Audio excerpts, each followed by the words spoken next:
ಮಾಡ್ಕೊಳ್ಬಹುದು. ಇದಕ್ಕೆ ರುಚಿಗೆ ತಕ್ಕಷ್ಟು ಉಪ್ಪು, 1/4 ಚಮಚ ಅರಿಶಿಣ ಹಾಕೋತಾ ಇದ್ದೀನಿ. 1 ಚಮಚ ಅಚ್ಚ ಖಾರದ ಪುಡಿ ಹಾಕೊಳ್ತಾ ಇದ್ದೀನಿ. ಈ ಹಿಟ್ಟಿಗೆ 1 ಚಮಚ ಅಚ್ಚ ಖಾರದ ಪುಡಿ ಬೇಕಾಗುತ್ತೆ. ಈಗ 1/4 ಚಮಚ ಗರಂ ಮಸಾಲ ಹಾಕೋತಾ ಇದ್ದೀನಿ. ಆನಿಯನ್ ರಿಂಗ್ಸ್ ಕ್ರಿಸ್ಪಿ ಬರುವುದಕ್ಕೆ 2 ಚಮಚ ನಾನಿಲ್ಲಿ ಕಡಲೆ ಹಿಟ್ಟನ್ನು ಸೇರಿಸ್ತಾ ಇದ್ದೀನಿ. ಖಾರ ಜಾಸ್ತಿ ತಿನ್ನೋರು ಅಚ್ಚ ಖಾರದ ಪುಡಿನ ಇನ್ನೂ ಸ್ವಲ್ಪ ಸೇರಿಸ್ಕೊಳ್ಬಹುದು. ಈಗ ಇದನ್ನೆಲ್ಲ ಚೆನ್ನಾಗಿ ಮಿಶ್ರಣ ಮಾಡ್ಕೊಳ್ತಾ ಇದ್ದೀನಿ.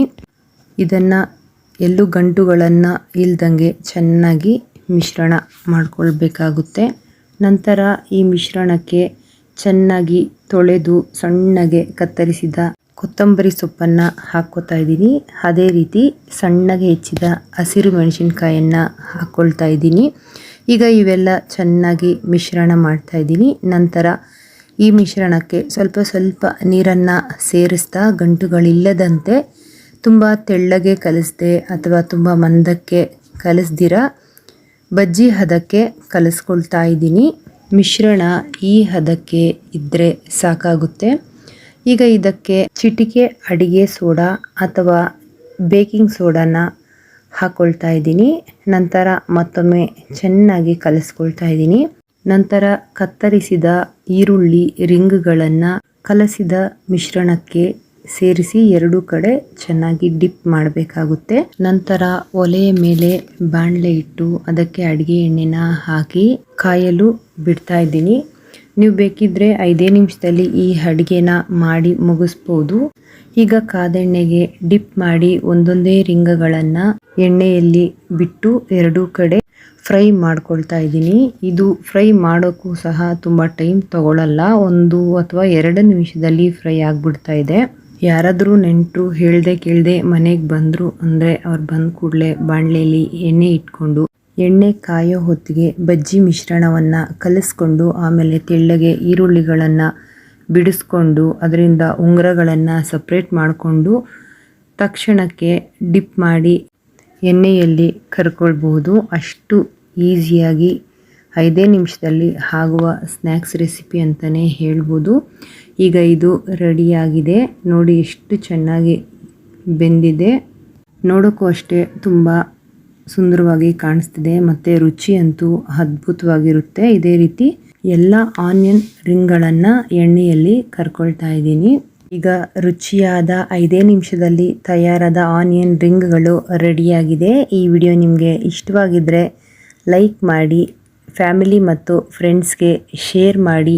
ಈ ರೆಸಿಪಿನ ನೀವೊಂದ್ಸಲಿ ಟ್ರೈ ಮಾಡಿ, ಚೆನ್ನಾಗಿ ಬಂದರೆ ಕಮೆಂಟ್ ಮಾಡಿ ಮತ್ತು ಸಬ್ಸ್ಕ್ರೈಬ್ ಆಗೋದನ್ನು ಮಾತ್ರ ಮರಿಬೇಡಿ. ಆಲ್ ಅಂತ ಟ್ಯಾಪ್ ಮಾಡಿ. ಆಲ್ ಅಂತ ಟ್ಯಾಪ್ ಮಾಡೋದ್ರಿಂದ ನಾನು ಯಾವುದೇ ವಿಡಿಯೋ ಅಪ್ಲೋಡ್ ಮಾಡಿದರೂ ಕೂಡ ನಿಮಗೆ ಮೊದಲು ನೋಟಿಫಿಕೇಷನ್ನು ಬರುತ್ತೆ. ಮತ್ತೊಂದು ವಿಡಿಯೋದೊಂದಿಗೆ ಭೇಟಿಯಾಗೋಣ. ಈ ವಿಡಿಯೋ ನೋಡಿದ್ದಕ್ಕಾಗಿ ನಿಮಗೆ ಧನ್ಯವಾದಗಳು. ಹಾಯ್ ಫ್ರೆಂಡ್ಸ್, ಎಲ್ಲರಿಗೂ ನಮಸ್ಕಾರ. ಇವತ್ತಿನ ವಿಡಿಯೋದಲ್ಲಿ ಬೆಳ್ಳಗಿನ ತೆಂಗಿನಕಾಯಿ ತುರಿಯನ್ನು ಮನೆಯಲ್ಲೇ ಹೇಗೆ ಮಾಡ್ಕೊಳ್ಳೋದು ಮತ್ತು ಅದರಿಂದ ಹೇಗೆ ಡೆಸ್ಕೇಟೆಡ್ ಕೊಕೊನೆಟ್ನ ಮಾಡೋದು ಅಂತ ನೋಡೋಣ ಬನ್ನಿ. ನಾನಿಲ್ಲಿ 2 ತೆಂಗಿನಕಾಯಿಗಳನ್ನು ಒಡ್ಕೊಂಡಿದ್ದೀನಿ. ಅದರಿಂದ 4 ಹೋಳು ಆಗಿದೆ. ಅದರಲ್ಲಿ ಈ ರೀತಿ ನೀಟಾಗಿ ಜುಂಜುಗಳನ್ನು ಅಥವಾ ತೆಂಗಿನಕಾಯಿ ನಾರು ಅಂತಿರಲ್ವ ಅದನ್ನು ನೀಟಾಗಿ ತಗೊಳ್ಬೇಕಾಗುತ್ತೆ. ಇದಿದ್ದರೆ ಬಿಳಿ ಬಣ್ಣ ಬ್ರೌನ್ ಆಗೋ ಸಾಧ್ಯತೆ ಜಾಸ್ತಿ ಇರುತ್ತೆ. ಹಾಗಾಗಿ ನೀಟಾಗಿ ಆ ನಾರುಗಳನ್ನು ತಗೊಳ್ತಾ ಇದ್ದೀನಿ. ಇಡ್ಲಿ ಪಾತ್ರೆಗೆ ಸ್ವಲ್ಪ ನೀರು ಹಾಕಿ ಇಡ್ಲಿ ಸ್ಟ್ಯಾಂಡ್ ಒಂದನ್ನು ಇಟ್ಟು ಅದರ ಮೇಲೆ ಒಡೆದ ಚಿಪ್ಪುಗಳನ್ನು ಇಟ್ಟು ಮುಚ್ಚಳ ಮುಚ್ಚಿ 5 ನಿಮಿಷ ಹಬೆಯಲ್ಲಿ ಬೇಯಿಸ್ಕೊಳ್ತಾ ಇದ್ದೀನಿ. 5 ನಿಮಿಷ ಆದಮೇಲೆ ಮುಚ್ಚಳ ತೆಗಿತಾ ಇದ್ದೀನಿ. ತೆಂಗಿನ ಹೋಳು ಈಗ ರೆಡಿಯಾಗಿದೆ. ಇದನ್ನು ಈಗ ಚಿಪ್ಪುಗಳಿಂದ ಕಾಯಿಯನ್ನು ಬೇರ್ಪಡಿಸ್ಕೋಬೇಕಾಗುತ್ತೆ. ಈಗ ಅದನ್ನು ಬೇರ್ಪಡಿಸೋಕ್ಕೆ ಆಗಲ್ಲ, ಯಾಕಂದರೆ ತುಂಬಾ ಬಿಸಿ ಇದೆ. ಅದಕ್ಕೆ ಒಂದು 2 ನಿಮಿಷ ತಣ್ಣಗಾಗೋದಕ್ಕೆ ಬಿಡ್ತಾ ಇದ್ದೀನಿ. ನಂತರ ಒಂದು ಚಾಕುವಿನ ಸಹಾಯದಿಂದ ಸುಲಭವಾಗಿ ತೆಂಗಿನ ಚಿಪ್ಪಿನಿಂದ ಕಾಯಿಯನ್ನು ಸಪ್ರೇಟ್ ಮಾಡ್ಕೊಳ್ತಾ ಇದ್ದೀನಿ. ಸಾಧಾರಣವಾಗಿ ತೆಂಗಿನಕಾಯಿ ಚಿಪ್ಪಿನಿಂದ ಹೊರಗಡೆ ತೆಗೆಯೋದು ಅಂದ್ರೇ ದೊಡ್ಡ ಸಾಹಸ ಅನಿಸ್ಬಿಡುತ್ತೆ. ಅರ್ಧಂಬರ್ಧ ಬರ್ತಾಯಿತ್ತು ಅಥವಾ ತುಂಬ ಹಿಂಸೆ ಪಡ್ತಾ ಇದ್ವಿ ತೆಂಗಿನಕಾಯಿ ಚಿಪ್ಪಿನಿಂದ ಹೊರಗಡೆ ತೆಗೆಯೋದಕ್ಕೆ. ಈ ರೀತಿ ಮಾಡೋದ್ರಿಂದ ನೋಡಿ ಎಷ್ಟು ಸುಲಭವಾಗಿ ಎಲ್ಲೂ ಕಟ್ಟಾಗದೆ ಎಷ್ಟು ಈಸಿಯಾಗಿ ತೆಂಗಿನಕಾಯಿಯನ್ನು ಬೇರ್ಪಡಿಸ್ಕೊಳ್ತಾ ಇದ್ದೀನಿ ನೀವೇ ನೋಡಿ. ಇದೇ ರೀತಿ ಎಲ್ಲ ಹೋಳುಗಳಿಂದನೂ ತೆಂಗಿನಕಾಯಿಯನ್ನು ಬೇರ್ಪಡಿಸ್ಕೊಳ್ತಾ ಇದ್ದೀನಿ. ನೋಡಿ ಎಷ್ಟು ಈಸಿಯಾಗಿ ತೆಂಗಿನಕಾಯಿ ಚಿಪ್ನಿಂದ ಹೊರಗಡೆ ಬರ್ತಾ ಇದೆ. ಇದನ್ನು ನೋಡೋಕೆ ತುಂಬಾ ಖುಷಿ ಆಗ್ತಾ ಇತ್ತು. ಎಲ್ಲ ತೆಂಗಿನಕಾಯಿಯನ್ನು ಚಿಪ್ನಿಂದ ಬೇರ್ಪಡಿಸ್ಕೊಂಡಿದ್ದೀನಿ. ಈಗ ತೆಂಗಿನಕಾಯಿಯಿಂದ ಬ್ರೌನ್ ಕಲರ್ ಪಾರ್ಟನ್ನು ಪೀಲರ್ ಸಹಾಯದಿಂದ ತೆಗೆದುಕೊಳ್ತಾ ಇದ್ದೀನಿ. ನೀವು ಬೇಕಿದ್ರೆ ಬ್ರೌನ್ ಕಲರ್ ಪಾರ್ಟನ್ನು ತೆಗೆಯೋದಕ್ಕೆ ಚಾಕುವಿನ ಸಹಾಯನೂ ಪಡ್ಕೊಳ್ಬೋದು. ಬ್ರೌನ್ ಪಾರ್ಟ್ ತೆಗೆಯೋದು ಬೇಡ, ಅದು ನಮಗೆ ಕಷ್ಟ ಆಗುತ್ತೆ ಅಂದ್ಕೊಳ್ಳೋರು ಹಾಗೇ ಕೂಡ ಬಿಡಬಹುದು. ಇದರಿಂದ ರುಚಿ ಏನು ಚೇಂಜ್ ಆಗಲ್ಲ, ಆದರೆ ತೆಂಗಿನ ತುರಿ ಸ್ವಲ್ಪ ಮಬ್ಬಾಗಿ ಇರುತ್ತೆ ನೋಡೋಕ್ಕೆ. ಇದೇ ರೀತಿ ಎಲ್ಲ ಚಿಪ್ಪುಗಳಿಂದನೂ ಸಹ ಬ್ರೌನ್ ಪಾರ್ಟನ್ನು ನೀಟಾಗಿ ಬೇರ್ಪಡಿಸ್ಕೊಳ್ತಾ ಇದ್ದೀನಿ. ನಾವು ಬೇರ್ಪಡಿಸ್ಕೊಂಡ ಬ್ರೌನ್ ಪಾರ್ಟನ್ನು ಎಲ್ಲೂ ಬಿಸಾಕದೆ ಗಿಡಗಳಿಗೆ ಹಾಕೋಬೋದು. ಅದು ಒಳ್ಳೆ ಗೊಬ್ಬರ ಆಗುತ್ತೆ. ಅಥವಾ ಇಲ್ಲ ನಾವು ವೇಸ್ಟ್ ಮಾಡೋಕ್ಕೆ ಇಷ್ಟ ಇಲ್ಲ ಅಂತ ಅನ್ನೋರು ಬ್ರೌನ್ ಪಾರ್ಟ್ ಸಮೇತ ತೆಂಗಿನಕಾಯಿ ತುರಿನ ಮಾಡ್ಕೊಳ್ಬಹುದು. ನೋಡಿ ನಾನಿಲ್ಲಿ ಎಲ್ಲ ಚಿಪ್ಪುಗಳಿಂದ ಬ್ರೌನ್ ಪಾರ್ಟನ್ನು ಸಪ್ರೇಟ್ ಮಾಡ್ಕೊಂಡಿದ್ದೀನಿ. ನೋಡಿ ಎಷ್ಟು ಚೆನ್ನಾಗಿ ಬೆಳ್ಳಗೆ ಕೊಬ್ಬರಿ ಕಾಣಿಸ್ತಾ ಇದೆ. ಆ ಸಿಪ್ಪೆ ಎಲ್ಲ ತೆಗೆದ ನಂತರ ಚಾಕುವಿನ ಸಹಾಯದಿಂದ ಸಣ್ಣಗೆ ಈ ಸೈಜ್ನಲ್ಲಿ ಕಟ್ ಮಾಡ್ಕೊಳ್ತಾ ಇದ್ದೀನಿ. ಈ ರೀತಿ ಕೊಬ್ಬರಿ ತುರಿನ ನಾವು ಮಾಡಿಕೊಂಡು ಇಟ್ಕೊಳ್ಳೋದ್ರಿಂದ ರುಚಿಯಂತೂ ಸ್ವಲ್ಪನೂ ಕಮ್ಮಿ ಆಗಿರೋಲ್ಲ. ಇದನ್ನು ಪಲ್ಯಕ್ಕಾದರೂ ಹಾಕ್ಕೊಳ್ಬೋದು, ಸಾರಿಗಾದರೂ ಹಾಕ್ಕೊಳ್ಬೋದು. ಇದರಿಂದ ಈಸಿಯಾಗಿ ಬರ್ಫಿ ಮಾಡ್ಕೊಳ್ಬೋದು, ಲಡ್ಡು ಮಾಡ್ಕೊಬೋದು. ಕಾಯಿ ಹೋಳಿಗೆ ಅಂತೂ ಎಕ್ಸಲೆಂಟ್ ಆಗಿರುತ್ತೆ. ಇದನ್ನು ಫ್ರಿಜ್ನಲ್ಲಿ 1 ವಾರದವರೆಗೂ ಏರ್ ಟೈಟ್ ಬಾಕ್ಸಲ್ಲಿ ಹಾಕಿ ಇಟ್ಕೊಳ್ಬೋದು. ಈ ರೀತಿ ಕೊಬ್ಬರಿ ತುರಿ ರೆಡಿಯಾಗಿ ಮನೆಯಲ್ಲಿ ಇತ್ತು ಅಂದರೆ ಪಟ ಪಟ ಅಂತ ಅಡುಗೆ ಮಾಡಿ ಮುಗಿಸ್ಬೋದು. ಈಗ ಎಲ್ಲ ಸ್ಲೈಸಸ್ನ ನಾನು ಕಟ್ ಮಾಡ್ಕೊಂಡಿದ್ದೀನಿ. ಈ ತೆಂಗಿನಕಾಯಿ ಪೀಸ್ಗಳನ್ನು ಮಿಕ್ಸಿ ಜಾರ್ಗೆ ಹಾಕಿ 5 ರಿಂದ 6 ರೌಂಡು ಓಡಿಸಿ ಅಷ್ಟೇ ಸಾಕು. ಉದುರುದುರಾಗಿ ಬೆಳ್ಳಗೆ ತೆಂಗಿನಕಾಯಿ ತುರಿ ರೆಡಿಯಾಗಿರುತ್ತೆ. ಸ್ವಲ್ಪನೂ ಅಂಟ್ಕೊಳ್ಳಲ್ಲ, ಯಾಕಂದರೆ ನಾವು ಹಬೆಯಲ್ಲಿ ಬೇಯಿಸಿರೋದ್ರಿಂದ. ಇದೇ ರೀತಿ ಇನ್ನೊಂದು ರೌಂಡು ಉಳಿದ ತೆಂಗಿನಕಾಯಿ ಸ್ಲೈಸಸನ್ನು ಹಾಕ್ಕೊಂಡು ಮತ್ತೆ ಒಂದು 5-6 ರೌಂಡು ಓಡಿಸ್ತಾ ಇದ್ದೀನಿ. ಈಗ ಪರ್ಫೆಕ್ಟಾಗಿ ಸುಲಭವಾಗಿ ಕೊಬ್ಬರಿ ತುರಿಯನ್ನು ಹೇಗೆ ಮನೆಯಲ್ಲೇ ಮಾಡ್ಕೊಳ್ಳೋದು, 1 ವಾರ ಸ್ಟೋರ್ ಮಾಡಿ ಇಟ್ಕೊಳ್ಳೋಕ್ಕೆ ಅಂತ ನೋಡಿದ್ವಿ. ನೋಡಿ ಎಷ್ಟು ಚೆನ್ನಾಗಿ ಕಾಣ್ತಾ ಇದೆ. ತುರಿದ ಕೊಬ್ಬರಿ ತುಂಬ ಬೆಳ್ಳಗೆ ಕಾಣಿಸ್ತಾ ಇದೆ. ಈಗ ತೆಂಗಿನಕಾಯಿ ತುರಿ ಏನೋ ರೆಡಿ ಮಾಡ್ಕೊಂಡ್ವಿ. ಇದನ್ನು ಉಪಯೋಗಿಸ್ಕೊಂಡು ಡೆಸಿಕೇಟೆಡ್ ಕೋಕೋನಟ್ ಮನೆಯಲ್ಲೇ 2 ನಿಮಿಷದಲ್ಲಿ ಹೇಗೆ ಮಾಡ್ಕೊಳ್ಳೋದು ಅಂತ ನೋಡೋಣ. ಮೊದಲಿಗೆ ಒಲೆಯ ಮೇಲೆ ಒಂದು ಪ್ಯಾನನ್ನು ಇಟ್ಟು ತುರಿದಂತಹ ಕೊಬ್ಬರಿ ತುರಿಯನ್ನು ಹಾಕ್ಕೊಳ್ತಾ ಇದ್ದೀನಿ. ಇದನ್ನು ಮೀಡಿಯಮ್ ಫ್ಲೇಮ್ನಲ್ಲೇ 2 ರಿಂದ 3 ನಿಮಿಷ ರೋಸ್ಟ್ ಮಾಡಿದರೆ ಮನೆಯಲ್ಲೇ ಡೆಸಿಕೇಟೆಡ್ ಕೋಕೋನಟ್ ಪೌಡರನ್ನು ಸುಲಭವಾಗಿ ರೆಡಿ ಮಾಡ್ಕೊಳ್ಬೋದು. ಫ್ಲೇಮನ್ನು ಯಾವುದೇ ಕಾರಣಕ್ಕೂ ಹೈ ಫ್ಲೇಮ್ ಮಾತ್ರ ಇಟ್ಕೊಳ್ಬೇಡಿ. ಇದರಿಂದ ಕೊಬ್ಬರಿ ತುರಿಯಲ್ಲಿ ಇರತಕ್ಕಂಥ ನೀರಿನ ಅಂಶನೂ ಸಹ ಹಿಂಗೋದಿಲ್ಲ ಮತ್ತು ಬೇಗ ಬ್ರೌನ್ ಕಲರ್ ಆಗಿಬಿಡುತ್ತೆ. ಆಗ ತಿನ್ನೋಕೆ ರುಚಿ ಸಹ ಚೆನ್ನಾಗಿರಲ್ಲ. ಈ ಕೊಬ್ಬರಿ ತುರಿಯನ್ನು ಸಣ್ಣಗೆ ಬಿಡದೆ ಕೈಯಾಡಿಸ್ತಾ ರೋಸ್ಟ್ ಮಾಡ್ಕೊಳ್ತಾ ಇರಬೇಕು. ಸ್ವಲ್ಪ ತೇವಾಂಶ ಕಮ್ಮಿ ಆಗ್ತಾ ಡ್ರೈ ಆಗ್ತಾ ಹೋಗುತ್ತೆ. ಈ ಡೆಸಿಕೇಟೆಡ್ ಕೋಕೋನಟನ್ನು ಅಂಗಡಿಗಳಿಂದ ತರೋ ಬದಲು ಸುಲಭವಾಗಿ ಮನೆಯಲ್ಲೇ ಮಾಡ್ಕೊಳ್ಬೋದು. ಅಂಗಡಿಗಳಲ್ಲಿ ಇದರ ಬೆಲೆ ಕೂಡ ತುಂಬಾ ದುಬಾರಿ ಇರುತ್ತೆ. ಕೆಲವೊಂದು ಹಬ್ಬ ಹರಿದಿನಗಳಲ್ಲಿ 2 ರಿಂದ 3 ತೆಂಗಿನಕಾಯಿ ಅಥವಾ ಅದಕ್ಕಿಂತ ಜಾಸ್ತಿ ಉಪಯೋಗ ಮಾಡಿರ್ತೀವಿ. ಅದನ್ನು ಈ ರೀತಿ ಮಾಡಿಟ್ಕೊಂಡ್ರೆ 3-4 ತಿಂಗಳು ತೆಂಗಿನಕಾಯಿ ಸಮಸ್ಯೆನೇ ನಮಗೆ ಬರಲ್ಲ. ಅಂಗಡಿಯಿಂದ ತರುವ ಅವಶ್ಯಕತೆ ಕೂಡ ನಮಗೆ ಇರಲ್ಲ.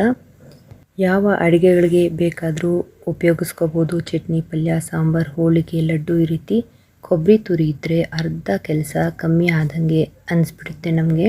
ನೋಡಿ ಈಗ ಡೆಸಿಕೇಟೆಡ್ ಕೋಕೋನಟ್ ಪುಡಿ ಪರ್ಫೆಕ್ಟಾಗಿ ರೆಡಿಯಾಗಿದೆ. ಕಲರು ಸೇಮ್ ಇದೆ, ಎಲ್ಲೂ ಒಂದು ಚೂರು ಕೂಡ ಬ್ರೌನ್ ಆಗಲಿಲ್ಲ.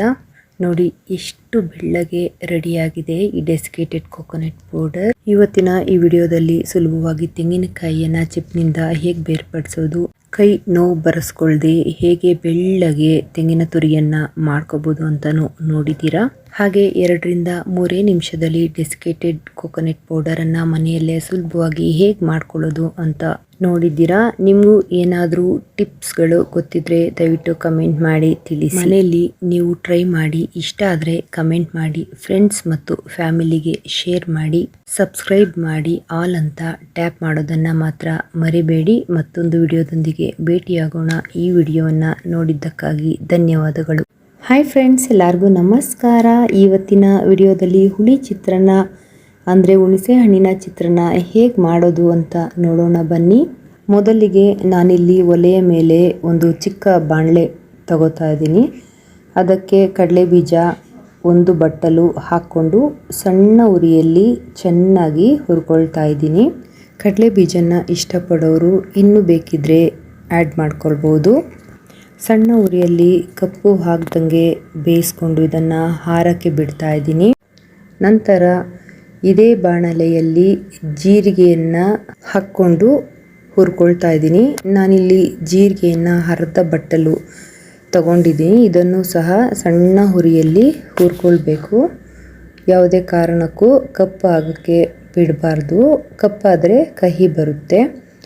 ಈಗ ಹುರಿದ ಜೀರಿಗೆನ ಒಂದು ಪ್ಲೇಟ್ಗೆ ಟ್ರಾನ್ಸ್ಫರ್ ಮಾಡ್ಕೊಳ್ತಾ ಇದ್ದೀನಿ. ಮತ್ತು ಅದೇ ಬಾಣಲೆಗೆ ಸಾಸಿವೆ 1 ಚಮಚ ಹಾಕ್ಕೊಳ್ತಾ ಇದ್ದೀನಿ. ಇದನ್ನು ಸಹ ಸಣ್ಣ ಉರಿಯಲ್ಲಿ ಹದವಾಗಿ ಹುರ್ಕೊಳ್ತಾ ಇದ್ದೀನಿ. ಇದನ್ನು ಸಹ ಯಾವುದೇ ಕಾರಣಕ್ಕೂ ಕಪ್ಪಾಗೋಕ್ಕೆ ಬಿಡಬಾರ್ದು. ಹುರಿದ ಸಾಸಿವೆಯನ್ನು ಜೀರಿಗೆಯ ತಟ್ಟೆಗೆ ಟ್ರಾನ್ಸ್ಫರ್ ಮಾಡಿ ಮತ್ತು ಅದೇ ಬಾಣಲೆಯಲ್ಲಿ ಮೆಂತೆಯನ್ನು ಹಾಕ್ಕೊಂಡು ಇದನ್ನು ಸಹ ಕೆಂಬಣ್ಣ ಬರುವವರೆಗೂ ಹುರ್ಕೊಂಡು ಎಲ್ಲನೂ ಒಟ್ಟಿಗೆ ಒಂದೇ ಪ್ಲೇಟಲ್ಲಿ ಹಾಕಿ ಹಾರಲು ಬಿಡ್ತಾ ಇದ್ದೀನಿ. ಈಗ ಹುರಿದಿಟ್ಕೊಂಡ ಕಡಲೆ ಬೀಜನ ಹೊಟ್ಟು ತೆಗೆದು 2 ಭಾಗವಾಗಿ ರೆಡಿ ಮಾಡಿ ಇಟ್ಕೊಳ್ತಾ ಇದ್ದೀನಿ. ಮತ್ತು ಆರಿದ ಜೀರಿಗೆ, ಸಾಸಿವೆ, ಮೆಂತೆಯನ್ನು ಪುಡಿ ಮಾಡ್ಕೊಳ್ತಾ ಇದ್ದೀನಿ. ನೋಡಿ, ಪುಡಿ ಈ ರೀತಿ ಈ ಹದಕ್ಕೆ ಇರಬೇಕು. ಈಗ ಪೌಡರ್ ರೆಡಿಯಾಗಿದೆ. ನೋಡಿ, ಕಡಲೆ ಬೀಜ ಈ ರೀತಿ ಒಂದು ಕಡಲೆ ಬೀಜನ 2 ಭಾಗವಾಗಿ ಬರೋ ಥರ ರೆಡಿ ಮಾಡಿ ಇಟ್ಕೋಬೇಕು. ನಂತರ ಒಲೆ ಮೇಲೆ ಒಂದು ಬಾಣಲೆ ಇಟ್ಟು ಅದಕ್ಕೆ ಎಣ್ಣೆಯನ್ನು ಹಾಕ್ಕೊಳ್ತಾ ಇದ್ದೀನಿ. ಎಣ್ಣೆನ ಈ ಹುಳಿ ಚಿತ್ರಾನ್ನಕ್ಕೆ ಜಾಸ್ತಿನೇ ಸೇರಿಸ್ಬೇಕಾಗುತ್ತೆ. ಆಗ ರುಚಿ ತುಂಬಾ ಚೆನ್ನಾಗಿರುತ್ತೆ. ಎಣ್ಣೆ ಕಾದ ನಂತರ ಸಾಸಿವೆ ಮತ್ತು ಜೀರಿಗೆ, ಕಡಲೆಬೇಳೆ, ಉದ್ದಿನಬೇಳೆ ಹಾಕ್ಕೊಂಡು ಸಣ್ಣ ಉರಿಯಲ್ಲಿ ಎಣ್ಣೆಯಲ್ಲಿ ಫ್ರೈ ಮಾಡ್ಕೊಳ್ತಾ ಇದ್ದೀನಿ.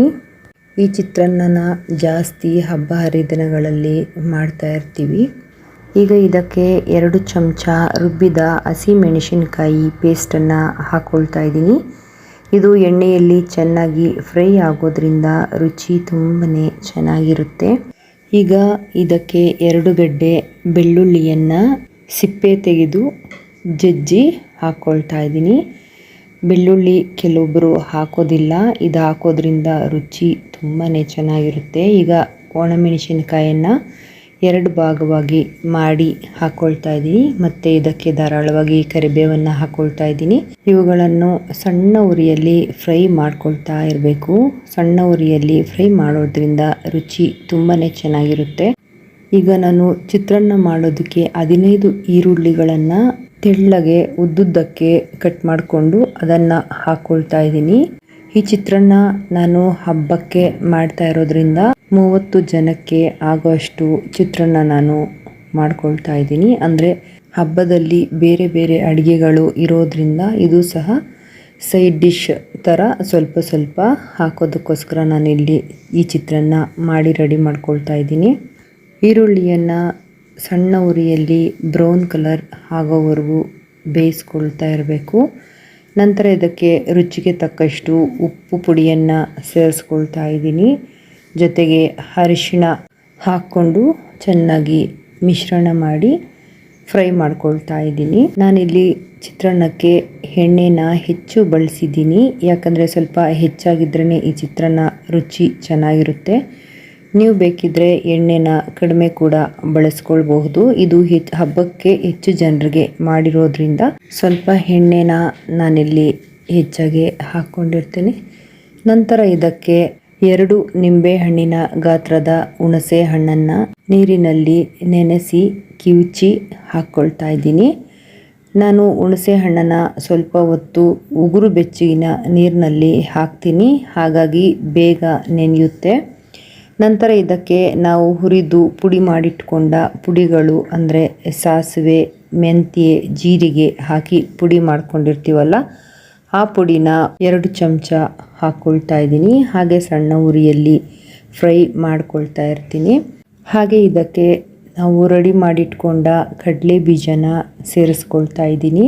ಕಡಲೆ ಬೀಜ ಈ ಹಂತದಲ್ಲಿ ಹಾಕ್ಕೊಳ್ಳೋದ್ರಿಂದ ಕ್ರಿಸ್ಪಿಯಾಗಿರುತ್ತೆ, ಯಾವುದೇ ಕಾರಣಕ್ಕೂ ಸಾಫ್ಟ್ ಆಗಲ್ಲ ಅನ್ನೋ ಉದ್ದೇಶಕ್ಕೆ ನಾನು ಈ ಹಂತದಲ್ಲಿ ಕಡಲೆ ಬೀಜನ ಸೇರಿಸ್ಕೊಳ್ತಾ ಇದ್ದೀನಿ.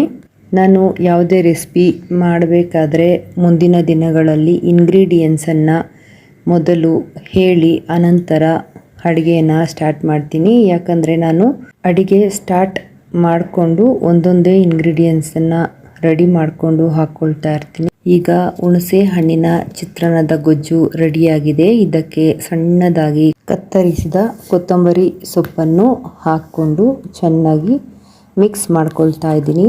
ನಾನು ಅನ್ನ ಕಲಿಸೋದು ಕ್ಲಿಪ್ ಮಿಸ್ ಆಗಿದೆ, ಅದಕ್ಕೆ ದಯವಿಟ್ಟು ಕ್ಷಮಿಸಿ. ಇಷ್ಟೊತ್ತು ಹುಳಿ ಚಿತ್ರಾನ್ನ ಹೇಗೆ ಮಾಡೋದು ಅಂತ ನೋಡಿದ್ದೀರಾ. ನೀವು ಕೂಡ ಈ ರೆಸಿಪಿಯನ್ನು ಮನೆಯಲ್ಲಿ ಟ್ರೈ ಮಾಡಿ. ಇಷ್ಟ ಆದರೆ ಕಮೆಂಟ್ ಮಾಡಿ, ಫ್ರೆಂಡ್ಸ್ ಮತ್ತು ಫ್ಯಾಮಿಲಿಗೆ ಶೇರ್ ಮಾಡಿ, ಸಬ್ಸ್ಕ್ರೈಬ್ ಮಾಡಿ, ಆಲ್ ಅಂತ ಟ್ಯಾಪ್ ಮಾಡೋದನ್ನು ಮಾತ್ರ ಮರಿಬೇಡಿ. ಮತ್ತೊಂದು ವಿಡಿಯೋದೊಂದಿಗೆ ಭೇಟಿಯಾಗೋಣ. ಈ ವಿಡಿಯೋ ನೋಡಿದ್ದಕ್ಕಾಗಿ ಧನ್ಯವಾದಗಳು. ಹಾಯ್ ಫ್ರೆಂಡ್ಸ್, ಎಲ್ಲರಿಗೂ ನಮಸ್ಕಾರ. ಇವತ್ತಿನ ಈ ವಿಡಿಯೋದಲ್ಲಿ ನೀವು ಯಾವತ್ತೂ ಟ್ರೈ ಮಾಡದೇ ಇರೋ ಹೊಸ ರೀತಿ ಬೆಂಡೆಕಾಯಿ ಗ್ರೇವಿನ ನಾನು ನಿಮಗೆ ಮಾಡಿ ತೋರಿಸ್ತಾ ಇದ್ದೀನಿ. ಯಾರಾದರೂ ಈ ರೀತಿ ಗ್ರೇವಿ ಮಾಡಿದರೆ ಕಮೆಂಟ್ ಸೆಕ್ಷನಲ್ಲಿ ತಿಳಿಸಿ. ಮೊದಲಿಗೆ ನಾನಿಲ್ಲಿ ಒಂದು ಬಾಣಲೆನ ಒಲೆ ಮೇಲಿಟ್ಟು ಒಂದು ಚಿಕ್ಕ ಬಟ್ಟಲು ಕಡಲೆ ಬೀಜನ ಫ್ರೈ ಮಾಡ್ಕೊಳ್ತಾ ಇದ್ದೀನಿ. ಸಣ್ಣ ಉರಿಯಲ್ಲಿ ಕಡಲೆ ಬೀಜ ಕಪ್ಪು ಹಾಕ್ದಂಗೆ ಸಣ್ಣ ಉರಿಯಲ್ಲಿ ಫ್ರೈ ಮಾಡಿಕೊಂಡು ಇದನ್ನು ಒಂದು ತಟ್ಟೆಗೆ ಹಾಕಿ ಹಾರಲು ಬಿಡ್ತಾ ಇದ್ದೀನಿ. ಕಡಲೆ ಬೀಜ ಹಾರಿದ ನಂತರ ಮಿಕ್ಸಿ ಜಾರಿಗೆ ಹಾಕಿ ಇದನ್ನು ನುಣ್ಣಗೆ ಪುಡಿ ಮಾಡ್ಕೊಳ್ತಾ ಇದ್ದೀನಿ. ಕಡಲೆ ಬೀಜದ ಪುಡಿ ಈ ಹದಕ್ಕೆ ಇದ್ದರೆ ಸಾಕಾಗುತ್ತೆ. ನಂತರ ಶುಂಠಿ ಬೆಳ್ಳುಳ್ಳಿ ಪೇಸ್ಟನ್ನು ಈ ರೀತಿ ಜಜ್ಜಿ ಪುಡಿ ಮಾಡ್ಕೊಳ್ತಾ ಇದ್ದೀನಿ. ನಿಮ್ಮ ಹತ್ರ ಏನಾದರೂ ಶುಂಠಿ ಬೆಳ್ಳುಳ್ಳಿ ಪೇಸ್ಟ್ ಇದ್ದರೆ ಅದನ್ನೇ ಹಾಕ್ಕೊಳ್ಬೋದು, ಅಥವಾ ಮಿಕ್ಸಿ ಸಹಾಯದಿಂದನೂ ಕೂಡ ಈ ಶುಂಠಿ ಬೆಳ್ಳುಳ್ಳಿ ಪೇಸ್ಟನ್ನು ತಯಾರು ಮಾಡ್ಕೊಳ್ಬೋದು. ಈಗ ಪೇಸ್ಟ್ ರೆಡಿಯಾಗಿದೆ ನೋಡಿ. ಇದು ಸಹ ನಾನು ಈ ಹದಕ್ಕೆ ಕುಟ್ಟಿ ರೆಡಿ ಮಾಡ್ಕೊಂಡಿದ್ದೀನಿ. ಈಗ ಬೆಂಡೆಕಾಯಿ ಶುದ್ಧವಾಗಿ ತೊಳೆದಿಟ್ಕೊಂಡಿದ್ದೀನಿ. ಬೆಂಡೆಕಾಯಿನ ನಾನು ಒಂದೊಂದೇ ಕಟ್ ಮಾಡ್ಕೊಳ್ದೆ, ಈ ರೀತಿ 4-5 ಈ ಸೈಜಲ್ಲಿ ಕಟ್ ಮಾಡ್ಕೊಳ್ತಾ ಇದ್ದೀನಿ. ಸ್ವಲ್ಪ ಉದ್ದುದ್ದ ಸ್ಲೈಸಸ್ ಆಗಿ ಕಟ್ ಮಾಡ್ಕೊಳ್ತಾ ಇದ್ದೀನಿ. ಇದೇ ರೀತಿ ಇದೇ ಸೈಜಲ್ಲಿ ಎಲ್ಲ ಬೆಂಡೆಕಾಯಿಗಳನ್ನು ಕಟ್ ಮಾಡ್ಕೊಳ್ತಾ ಇದ್ದೀನಿ. ಈಗ ಎಲ್ಲ ಬೆಂಡೆಕಾಯಿಗಳನ್ನು ಕಟ್ ಮಾಡಿದ್ದು ಆಯಿತು ನೋಡಿ. ಈ ರೀತಿ ಈ ಸೈಜಲ್ಲಿದೆ. ಈಗ ಇದನ್ನು ಒಂದು ಪ್ಲೇಟ್ಗೆ ಟ್ರಾನ್ಸ್ಫರ್ ಮಾಡ್ಕೊಳ್ತಾ ಇದ್ದೀನಿ. ನಾನಿಲ್ಲಿ ಅರ್ಧ kg ಬೆಂಡೆಕಾಯಿಗೆ ಗ್ರೇವಿ ರೆಡಿ ಮಾಡ್ಕೊಳ್ತಾ ಇದ್ದೀನಿ. ಅದಕ್ಕೆ 2 ಈರುಳ್ಳಿ, 1 ಟೊಮೊಟೊ ತಗೊಳ್ತಾ ಇದ್ದೀನಿ. ಈರುಳ್ಳಿಯಲ್ಲಿ ಇದರ ದಿಂಡನ್ನು ರಿಮೂವ್ ಮಾಡ್ಕೊಳ್ತಾ ಇದ್ದೀನಿ. ಟೊಮೊಟೊ ಹಣ್ಣನ್ನು ಸಹ ಈ ರೀತಿ ವೇಸ್ಟ್ ಪಾರ್ಟನ್ನು ತೆಗೆದಾಕ್ತಾ ಇದ್ದೀನಿ. ನಂತರ ಈರುಳ್ಳಿಯನ್ನು ಮಧ್ಯಕ್ಕೆ ಕತ್ತರಿಸಿ ವಿಡಿಯೋ ಕ್ಲಿಪ್ನಲ್ಲಿ ತೋರಿಸ್ತಾ ಇರೋ ರೀತಿ ಕಟ್ ಮಾಡ್ಕೊಳ್ತಾ ಇದ್ದೀನಿ. ಕತ್ತರಿಸಿದ ಈರುಳ್ಳಿನ ನಾನು ಯಾವಾಗಲೂ ಈ ರೀತಿ ಪುಡಿ ಮಾಡ್ಕೊಳ್ತೀನಿ. ಈ ರೀತಿ ಪುಡಿ ಮಾಡ್ಕೊಳ್ಳೋದ್ರಿಂದ ಎಣ್ಣೆಯಲ್ಲಿ ಬೇಗ ಬೇಯುತ್ತೆ ಅನ್ನೋ ಒಂದೇ ಕಾರಣಕ್ಕೆ ಅಷ್ಟೇ. ನಂತರ ಈರುಳ್ಳಿಯನ್ನು ಒಂದು ಪ್ಲೇಟ್ಗೆ ಟ್ರಾನ್ಸ್ಫರ್ ಮಾಡ್ಕೊಳ್ತಾ ಇದ್ದೀನಿ. ಈರುಳ್ಳಿ ಕಟ್ ಮಾಡಿದ ರೀತಿಯಲ್ಲೇ ಟೊಮೆಟೊನು ಸಹ ಕಟ್ ಮಾಡಿ ಒಂದು ತಟ್ಟೆಗೆ ಟ್ರಾನ್ಸ್ಫರ್ ಮಾಡ್ಕೊಳ್ತಾ ಇದ್ದೀನಿ. ಜೊತೆಗೆ ಕರಿಬೇವನ್ನು ಸೇರಿಸ್ಕೊಳ್ತಾ ಇದ್ದೀನಿ. ಈ ಗ್ರೇವಿಗೆ ಕಡೆಯದಾಗಿ ಕೊತ್ತಂಬರಿ ಸೊಪ್ಪನ್ನು ಸಹ ಸಣ್ಣಗೆ ಕಟ್ ಮಾಡ್ಕೊಳ್ತಾ ಇದ್ದೀನಿ. ನಂತರ ಒಲೆಯ ಮೇಲೆ ಬಾಣಲೆ ಇಟ್ಟು ಅದಕ್ಕೆ 2 ಟೇಬಲ್ ಚಮಚ ಎಣ್ಣೆಯನ್ನು ಹಾಕಿ ಕತ್ತರಿಸಿದ ಬೆಂಡೆಕಾಯನ್ನು ಸೇರಿಸಿ ಅರ್ಧ ಚಮಚ ಅಡಿಗೆ ಅರಿಶಿಣ ಹಾಕಿ ಮಿಕ್ಸ್ ಮಾಡ್ಕೊಳ್ತಾ ಇದ್ದೀನಿ. ನೀವು ಬೇಕಿದ್ರೆ ಎಣ್ಣೆ ಹಾಕಿದ ತಕ್ಷಣವೂ ಸಹ ಅರಿಶಿಣ ಹಾಕ್ಕೊಂಡು ಎಣ್ಣೆಯಲ್ಲಿ ಸ್ವಲ್ಪ ಮಿಕ್ಸ್ ಮಾಡಿದ ನಂತರ ನೀವು ಬೆಂಡೆಕಾಯಿ ಹಾಕ್ಕೊಂಡು ಚೆನ್ನಾಗಿ ಫ್ರೈ ಮಾಡ್ಕೊಳ್ಬೋದು. ನಾನು ಈ ಅರಿಶಿಣನ ಮನೆಯಲ್ಲೇ ಮಾಡ್ಕೊಂಡಿರೋದು. ಆರ್ಗ್ಯಾನಿಕ್ ಅರಿಶಿಣನ ಬಳಸೋದ್ರಿಂದ ತುಂಬಾ ಖುಷಿ ಅನಿಸುತ್ತೆ, ತುಂಬಾ ಚೆನ್ನಾಗಿದೆ ನೋಡೋದಕ್ಕೂ ಕೂಡ ಅರಿಶಿಣ. ನಂತರ ಈಗ ಫ್ರೈ ಮಾಡಿದ ಬೆಂಡೆಕಾಯಿನ ಒಂದು ತಟ್ಟೆಗೆ ಟ್ರಾನ್ಸ್ಫರ್ ಮಾಡ್ಕೊಳ್ತಾ ಇದ್ದೀನಿ. ಮತ್ತು ಬಾಣಲೆ ಇಟ್ಟು ಅದಕ್ಕೆ 2 ಟೇಬಲ್ ಚಮಚ ಅಡುಗೆ ಎಣ್ಣೆನ ಹಾಕಿ, ಎಣ್ಣೆ ಕಾದ ನಂತರ ಸಾಸಿವೆ 1 ಚಮಚ, ಅರ್ಧ ಚಮಚ ಜೀರಿಗೆ ಹಾಕಿ ಸಿಡಿದ ನಂತರ ಕತ್ತರಿಸಿದ ಈರುಳ್ಳಿಯನ್ನು ಹಾಕಿ ಸಣ್ಣ ಹುರಿಯಲ್ಲಿ ನಿಧಾನವಾಗಿ ಫ್ರೈ ಮಾಡ್ಕೊಳ್ತಾ ಇರಬೇಕು. ಒಂದೇ ರೀತಿ ಬೆಂಡೆಕಾಯಿ ಪಲ್ಯ ಅಥವಾ ಬೆಂಡೆಕಾಯಿ ಗ್ರೇವಿ ತಿಂದು ಬೇಸರ ಆಗಿರೋರಿಗೆ ಇದೊಂದು ಡಿಫ್ರೆಂಟ್ ರೆಸಿಪಿ ಅಂತಲೇ ಹೇಳಬಹುದು. 1 ಚಪಾತಿ ತಿನ್ನೋರು 3 ಚಪಾತಿ ತಿನ್ನೋದಂತೂ ಗ್ಯಾರಂಟಿ, ಅಷ್ಟು ರುಚಿಯಾಗಿದೆ ಈ ಬೆಂಡೆಕಾಯಿ ಗ್ರೇವಿ. ಈಗ ಕರಿಬೇವು ಹಾಕಿ ಕತ್ತರಿಸಿದ ಟೊಮೆಟೊವನ್ನು ಹಾಕಿ ಸಣ್ಣ ಉರಿಯಲ್ಲಿ ಟೊಮೆಟೊ ಮೆತ್ತಗಾಗುವವರೆಗೂ ಫ್ರೈ ಮಾಡ್ಕೊಳ್ತಾ ಇದ್ದೀನಿ. ನಂತರ ಈ ಮಿಶ್ರಣಕ್ಕೆ 1/4 ಚಮಚ ಅರಿಶಿಣ, ರುಚಿಗೆ ತಕ್ಕಷ್ಟು ಉಪ್ಪು, ಶುಂಠಿ ಬೆಳ್ಳುಳ್ಳಿ ಪೇಸ್ಟ್ ಹಾಕಿ 1-2 ಸರಿ ಮಿಕ್ಸ್ ಮಾಡಿ ನಂತರ ಫ್ರೈ ಮಾಡಿಟ್ಟ ಬೆಂಡೆಕಾಯಿಗಳನ್ನು ಹಾಕಿ 2-3 ಸಾರಿ ಮಿಶ್ರಣ ಮಾಡಿ ಸ್ವಲ್ಪ ನೀರು ಹಾಕಿ 2-3 ನಿಮಿಷ ಬೇಯಿಸ್ಕೊಳ್ತಾ ಇರಬೇಕಾಗುತ್ತೆ. ಜೊತೆಗೆ ಖಾರಕ್ಕೆ ಎಷ್ಟು ಬೇಕೋ ಅಷ್ಟು ಅಚ್ಚ ಖಾರದ ಪುಡಿಯನ್ನು ಹಾಕ್ಕೊಳ್ತಾ ಇದ್ದೀನಿ. ಮತ್ತು ಈಗ ಗರಂ ಮಸಾಲ 1 ಚಮಚ ಹಾಕ್ಕೊಳ್ತಾ ಇದ್ದೀನಿ. ನೋಡಿ, ಇದು ಕರಿಬೇವಿನ ಪುಡಿ. ನಾನೇ ಮನೆಯಲ್ಲಿ ಕರಿಬೇವಿನ ಪುಡಿ ರೆಡಿ ಮಾಡ್ಕೊಂಡಿದ್ದೀನಿ. ಈಗ ಮಕ್ಕಳು ಕರಿಬೇವು ಹಾಕಿ ಅಡುಗೆ ಮಾಡಿದ್ರೆ ಸಪ್ರೇಟ್ ಮಾಡ್ತಾರೆ.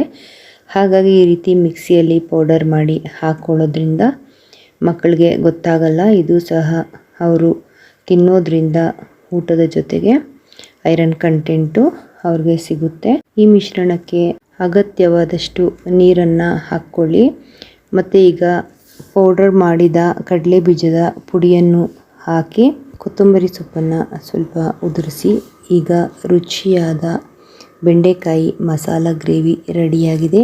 ಈ ರೆಸಿಪಿನ ನೀವು ಮನೆಯಲ್ಲಿ ಟ್ರೈ ಮಾಡಿ, ಇಷ್ಟ ಆದರೆ ಕಮೆಂಟ್ ಮಾಡೋದನ್ನು ಮಾತ್ರ ಮರಿಬೇಡಿ. ಫ್ರೆಂಡ್ಸ್ ಮತ್ತು ಫ್ಯಾಮಿಲಿಗೆ ಶೇರ್ ಮಾಡಿ, ಸಬ್ಸ್ಕ್ರೈಬ್ ಆಗಿ, ಹಾಲ್ ಅಂತ ಟ್ಯಾಪ್ ಮಾಡೋದನ್ನು ಮಾತ್ರ ಮರಿಬೇಡಿ. ಮತ್ತೊಂದು ವಿಡಿಯೋದಲ್ಲಿ ಭೇಟಿಯಾಗೋಣ. ಈ ವಿಡಿಯೋ ನೋಡಿದ್ದಕ್ಕಾಗಿ ಧನ್ಯವಾದಗಳು. ಹಾಯ್ ಫ್ರೆಂಡ್ಸ್, ಎಲ್ಲರಿಗೂ ನಮಸ್ಕಾರ. ಇವತ್ತು ನಾನು ಆಲೂಗಡ್ಡೆಯಿಂದ ಒಂದು ಒಳ್ಳೆ ರೆಸಿಪಿ, ಹೊಸ ರೆಸಿಪಿ ಮಾಡ್ತಾಯಿದ್ದೀನಿ. ಮನೆಯಲ್ಲಿ ಸ್ನ್ಯಾಕ್ಸ್ ಏನು ಇಲ್ಲದಾಗ ಚಟಾಪಟ ಅಂತ ಮಾಡಿ ಮುಗಿಸ್ಬೋದು. 5-10 ನಿಮಿಷ ಸಾಕಾಗುತ್ತೆ ಈ ಸ್ನ್ಯಾಕ್ಸ್ ರೆಸಿಪಿಗೆ.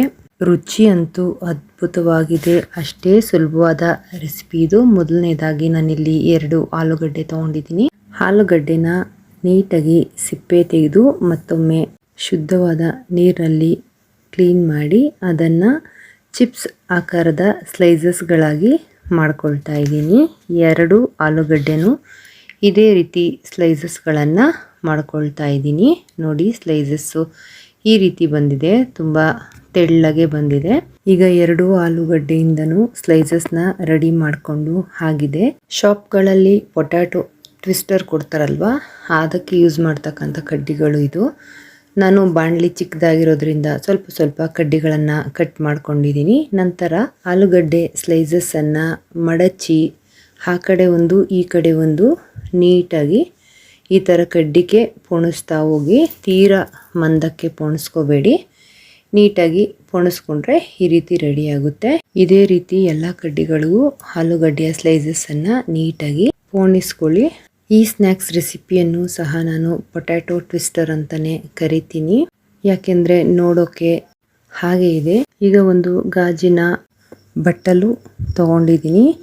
ಅದಕ್ಕೆ 1 ಬಟ್ಟಲು ಮೈದಾ, 1 ಬಟ್ಟಲು ಕಾರ್ನ್ ಫ್ಲೋರ್, ರುಚಿಗೆ ತಕ್ಕಷ್ಟು ಉಪ್ಪು, ಖಾರಕ್ಕೆ ಅಚ್ಚ ಖಾರದ ಪುಡಿ ಹಾಕಿ, ಜೊತೆಗೆ ಆರಿಗ್ಯಾನೋ ಅಂದರೆ ಹರ್ಬ್ಸ್ ಪುಡಿಯನ್ನು ಹಾಕ್ಕೋಬೇಕಾಗುತ್ತೆ. ಇದನ್ನು ನಾನು ಮನೆಯಲ್ಲೇ ಮಾಡ್ಕೊಂಡಿದ್ದೀನಿ. ಹೇಗೆ ಅಂದರೆ ದೊಡ್ಡ ಪತ್ರೆ ಎಲೆಗಳನ್ನು ಒಣಗಿಸಿ ಪುಡಿ ಮಾಡ್ಕೊಂಡಿದ್ದೀನಿ, ಅದನ್ನು ಹಾಕ್ಕೊಂಡಿದ್ದೀನಿ. ನಂತರ ಇದನ್ನು ಒಂದು ಸಾರಿ ಚೆನ್ನಾಗಿ ಮಿಶ್ರಣ ಮಾಡಿ ಸ್ವಲ್ಪ ನೀರು ಹಾಕ್ತಾ ಮಿಶ್ರಣ ಮಾಡಿಕೊಂಡು, ಈ ಮಿಶ್ರಣ ನಾವು ಬಜ್ಜಿ ಎಲ್ಲ ಮಾಡ್ಕೊಳ್ತೀವಲ್ಲ ಆ ಹದಕ್ಕೆ ಇದ್ದರೆ ಸಾಕಾಗುತ್ತೆ. ಮಿಶ್ರಣ ಈಗ ಪರ್ಫೆಕ್ಟಾಗಿ ರೆಡಿಯಾಗಿದೆ. ಈ ಹದಕ್ಕೆ ಇದ್ದರೆ ಸಾಕಾಗುತ್ತೆ. ನಂತರ ನಾವು ಮಾಡಿಟ್ಟ ಪೊಟ್ಯಾಟೊ ಟ್ವಿಸ್ಟ್ಗಳನ್ನೆಲ್ಲ ಒಂದೊಂದಾಗಿ ನೀಟಾಗಿ ಈ ಮಿಶ್ರಣದಲ್ಲಿ ಹದ್ಕೊಳ್ತಾ ಬರಬೇಕು. ಎಲ್ಲೂ ಗ್ಯಾಪ್ ಬಿಡ್ದಂಗೆ ನೀಟಾಗಿ ಸ್ಪೂನಿನ ಸಹಾಯದಿಂದ ನೀಟಾಗಿ ಹಚ್ಕೊಳ್ತಾ ಇದ್ದೀನಿ. ಆಲೂಗಡ್ಡೆ ಅಂದರೆ ಯಾರಿಗಿಷ್ಟ ಇಲ್ಲ ಹೇಳಿ. ಆಲೂಗಡ್ಡೆಯಲ್ಲಿ ಸರಿಸುಮಾರು ನನಗೆ ಗೊತ್ತಿದ್ದ ಹಾಗೆ 5,000ಕ್ಕಿಂತ ಹೆಚ್ಚು ಅಡುಗೆಗಳನ್ನು ಮಾಡ್ಕೊಳ್ಬಹುದು. ಮುಂದಿನ ದಿನಗಳಲ್ಲಿ ಅಂತಹ ವಿಶೇಷವಾದ ಅಡುಗೆಗಳನ್ನು ಪ್ರತಿಯೊಂದು ನನ್ನ ಚಾನಲ್ನಲ್ಲಿ ಅಪ್ಲೋಡ್ ಮಾಡ್ತೀನಿ.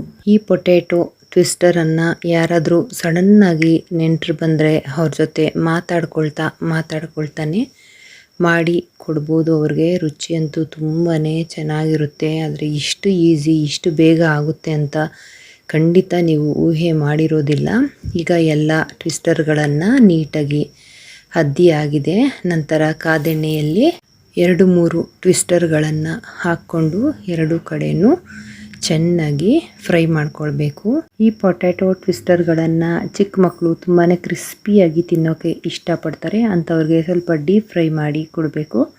ಸ್ವಲ್ಪ ವಯಸ್ಸಾದವರಿಗೆ ಸ್ವಲ್ಪ ಸಾಫ್ಟಾಗಿ ಇರುವಂತೆ ಮಾಡಿಕೊಡ್ಬೋದು. ಆದರೆ ಎರಡೂ ರೀತಿ ಮಾಡಿದ್ರೂ ಸಹ ರುಚಿ ಮಾತ್ರ ತುಂಬಾ ಚೆನ್ನಾಗಿರುತ್ತೆ. ಇದೇ ರೀತಿ ಉಳಿದ ಟ್ವಿಸ್ಟರ್ಗಳನ್ನು ಸಹ ಹಾಕಿ ಡೀಪ್ ಫ್ರೈ ಮಾಡಿ ಎಣ್ಣೆಯಿಂದ ತೆಗೀರಿ. ಈ ವಿಡಿಯೋ ನಿಮಗೆ ಇಷ್ಟ ಆಗಿದ್ರೆ ಕಮೆಂಟ್ ಮಾಡಿ, ಫ್ರೆಂಡ್ಸ್ ಮತ್ತು ಫ್ಯಾಮಿಲಿಗೆ ಶೇರ್ ಮಾಡೋದನ್ನು ಮಾತ್ರ ಮರಿಬೇಡಿ. ನಂತರ ಈಗ ರೆಡಿಯಾದ ಟ್ವಿಸ್ಟರ್ಗಳಿಗೆ ಮೇಲೆ ಅಚ್ಚ ಖಾರದ ಪುಡಿ, ಉಪ್ಪು ಮತ್ತು ಆರಿಗೇನೋ ಈ ಮೂರನ್ನು ಉದುರಿಸಿ ಈಗ ರುಚಿಯಾದ ಪೊಟ್ಯಾಟೊ ಟ್ವಿಸ್ಟರ್ ರೆಡಿಯಾಗಿದೆ. ಮತ್ತೊಂದು ವಿಡಿಯೋದೊಂದಿಗೆ ಭೇಟಿಯಾಗೋಣ. ವಿಡಿಯೋ ನೋಡಿದ್ದಕ್ಕಾಗಿ ಧನ್ಯವಾದಗಳು. ಹಾಯ್ ಫ್ರೆಂಡ್ಸ್, ಎಲ್ಲರಿಗೂ ನಮಸ್ಕಾರ. ಇವತ್ತು ನಾವು ಕಪ್ಪು ದ್ರಾಕ್ಷಿಯ ಜ್ಯೂಸನ್ನು ಹೇಗೆ ಮಾಡೋದು ಅಂತ ನೋಡೋಣ ಬನ್ನಿ. ಮೊದಲಿಗೆ ನಮ್ಮ ತೋಟದಲ್ಲಿ ದ್ರಾಕ್ಷಿ ಹಣ್ಣುಗಳನ್ನು ಕಿತ್ಕೊಂಡು ಬರೋಕ್ಕೆ ಹೋಗಿದ್ದೆ. ಅಲ್ಲಿ ಉದ್ದುದ್ದ ಗೊನೆಗಳನ್ನು ಸೆಲೆಕ್ಟ್ ಮಾಡಿಕೊಂಡು ನನಗೆ ಜ್ಯೂಸ್ಗೆ ಎಷ್ಟು ಬೇಕು ಅಷ್ಟು ಹಣ್ಣುಗಳನ್ನು ಕಿತ್ಕೊಳ್ತಾ ಇದ್ದೀನಿ. ಈ ಕಪ್ಪು ದ್ರಾಕ್ಷಿಯನ್ನು ಬೆಂಗಳೂರು ಬ್ಲೂ ಅಂತ ಕರಿತೀವಿ. ಇದನ್ನು ಬೆಂಗಳೂರು ಬ್ಲೂ ಅಂತ ಕರಿತೀವಿ, ಆದರೆ ಬೆಂಗಳೂರವರು ತಿನ್ನೋದು ತುಂಬಾ ಕಡಿಮೆ. ಇದು ಜಾಸ್ತಿ ಕೇರಳ ಮತ್ತು ಒರಿಸ್ಸಾಗೆ ರಫ್ತಾಗುತ್ತೆ. ನಾನು ಇಷ್ಟು ಹಣ್ಣುಗಳನ್ನು ಕಿತ್ಕೊಂಡು ಬಂದೆ ಮನೆಗೆ. ಈಗ ನೀಟಾಗಿ ಈ ಹಣ್ಣುಗಳನ್ನು ತೊಳಿಬೇಕು. ಇದಕ್ಕೆ ತುಂಬಾ ಔಷಧಿಗಳನ್ನು ಹೊಡಿತಾ ಇರ್ತೀವಿ. ಅದರಿಂದ ಮೊದಲನೇದಾಗಿ ಒಂದು ಬಟ್ಲಲ್ಲಿ ದ್ರಾಕ್ಷಿ ಹಣ್ಣುಗಳನ್ನು ಹಾಕಿ ಅದಕ್ಕೆ ಸಾಲ್ಟ್ ಹಾಕಿ ಚೆನ್ನಾಗಿ ನೀರಲ್ಲಿ ತೊಳ್ಕೊಳ್ತಾ ಇದ್ದೀನಿ. ಈ ದ್ರಾಕ್ಷಿ ಹಣ್ಣನ್ನು ವರ್ಷಕ್ಕೆ ನಾವು 2 ಬೆಳೆ ತೆಗಿತೀವಿ. 6 ತಿಂಗಳಿಗೆ 1 ಬೆಳೆ ಬರುತ್ತೆ ಇದು. ಆದರೆ ಬೇಸಿಗೆಯಲ್ಲಿ ಸಿಗುವಂಥ ಹಣ್ಣು ಮಾತ್ರ ತುಂಬಾ ಸ್ವೀಟಾಗಿರುತ್ತೆ. ಚಳಿಗಾಲದಲ್ಲಿ ಸ್ವಲ್ಪ ಹುಳಿ ಇರುತ್ತೆ.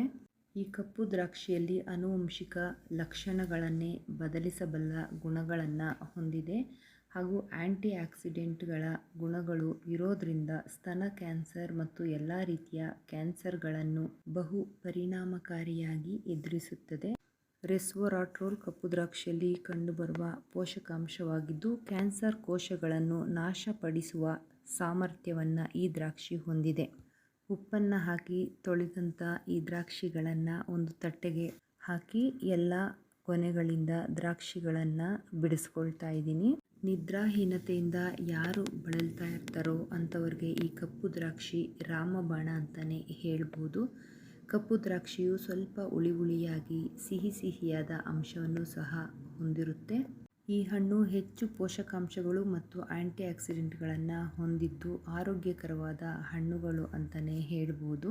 ಈ ದ್ರಾಕ್ಷಿ ಹಣ್ಣನ್ನು ಹಸಿಯಾಗಿಯೂ ತಿನ್ಬೋದು, ಒಣಗಿಸಿಯಾದರೂ ತಿನ್ಬೋದು, ಜ್ಯೂಸ್ ರೂಪದಲ್ಲಿ ಆದರೂ ಕುಡಿಯಬಹುದು ಅಥವಾ ವೈನ್ ರೂಪದಲ್ಲಾದರೂ ಸಹ ಸೇವಿಸಬಹುದು. ಈ ದ್ರಾಕ್ಷಿ ಹಣ್ಣಿನಲ್ಲಿ ರಕ್ತದಲ್ಲಿರುವ ಸಕ್ಕರೆಯ ಪ್ರಮಾಣವನ್ನು ಕಡಿಮೆ ಮಾಡುವಂತಹ ಗುಣ ಅತ್ಯಧಿಕವಾಗಿದೆ. ಈ ಹಣ್ಣನ್ನು ಸತತವಾಗಿ ಸೇವಿಸೋದ್ರಿಂದ ಮಧುಮೇಹವನ್ನು ನಿಯಂತ್ರಿಸಬಹುದು. ಇದರಲ್ಲಿರುವ ರೆಸ್ವರೆಟ್ರೋಲ್ ಎಂಬ ಪೋಷಕಾಂಶ ಒಂದು ನೈಸರ್ಗಿಕ ಫಿನಾಲ್ ಆಗಿದ್ದು ದೇಹದಲ್ಲಿ ಇನ್ಸುಲಿನ್ನ ಉತ್ಪಾದನೆಗೆ ಹೆಚ್ಚು ಪ್ರಚೋದನೆಯನ್ನು ನೀಡುತ್ತದೆ. ವಿಶೇಷವಾಗಿ ಟೈಪ್ 1 ಮಧುಮೇಹಿಗಳಿಗೆ ವರದಾನ ಅಂತಲೇ ಹೇಳ್ಬೋದು. ಈ ಹಣ್ಣನ್ನು ನಿಯಮಿತವಾಗಿ ಕಪ್ಪು ದ್ರಾಕ್ಷಿ ಉಪಯೋಗಿಸುವುದರಿಂದ ಏಕಾಗ್ರತೆ, ಸ್ಮರಣಶಕ್ತಿ ಹೆಚ್ಚಾಗುತ್ತದೆ, ಮೈಗ್ರೇನ್ ತಲೆನೋವು ಕಡಿಮೆಯಾಗುತ್ತೆ. ಈಗ ಎಲ್ಲ ಹಣ್ಣುಗಳನ್ನು ಬಿಡಿಸಾಗಿದೆ. ಅದನ್ನು ಮಿಕ್ಸಿಗೆ ಹಾಕಿ ಅಥವಾ ಜ್ಯೂಸ್ ಜಾರ್ ಇದ್ದರೆ ಜ್ಯೂಸ್ ಜಾರಲ್ಲೂ ಸಹ ನೀವು ಹಾಕ್ಕೊಳ್ಬಹುದು. ಈಗ ಮಿಕ್ಸಿ ಜಾರ್ಗೆ ಎಲ್ಲ ಹಣ್ಣುಗಳನ್ನು ಹಾಕ್ಕೊಳ್ತಾ ಇದ್ದೀನಿ. ಈಗ ಇದಕ್ಕೆ ಸಕ್ಕರೆ ಸೇರಿಸ್ಕೊಳ್ತಾ ಇದ್ದೀನಿ. ಸಕ್ಕರೆ ನಿಮಗೆ ಎಷ್ಟು ಬೇಕೋ ಅಷ್ಟು ಸೇರಿಸ್ಕೊಳ್ಳಿ. ಶುಗರ್ ಇರೋಂಥವರು ಶುಗರನ್ನು ಅವಾಯ್ಡ್ ಮಾಡಿ.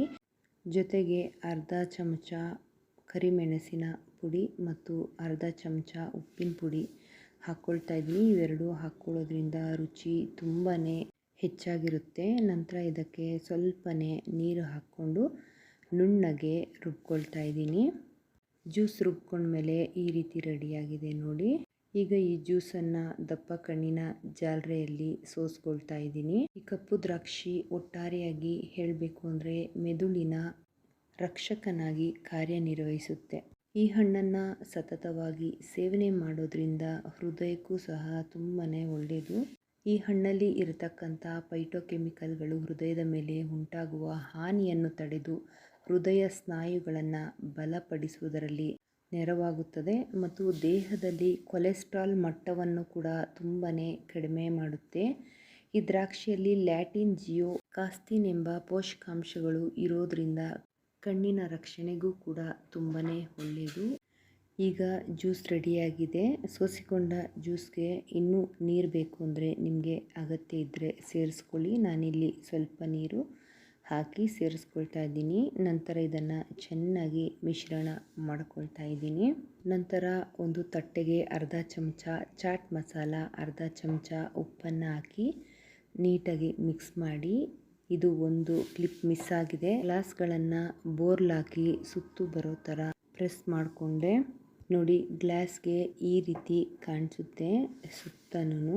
ಈಗ ರೆಡಿ ಮಾಡಿಟ್ಟ ರುಚಿಯಾದ ದ್ರಾಕ್ಷಿ ಜ್ಯೂಸನ್ನು ಎರಡು ಗ್ಲಾಸ್ಗಳಿಗೆ ತುಂಬಿಸ್ಕೊಳ್ತಾ ಇದ್ದೀನಿ.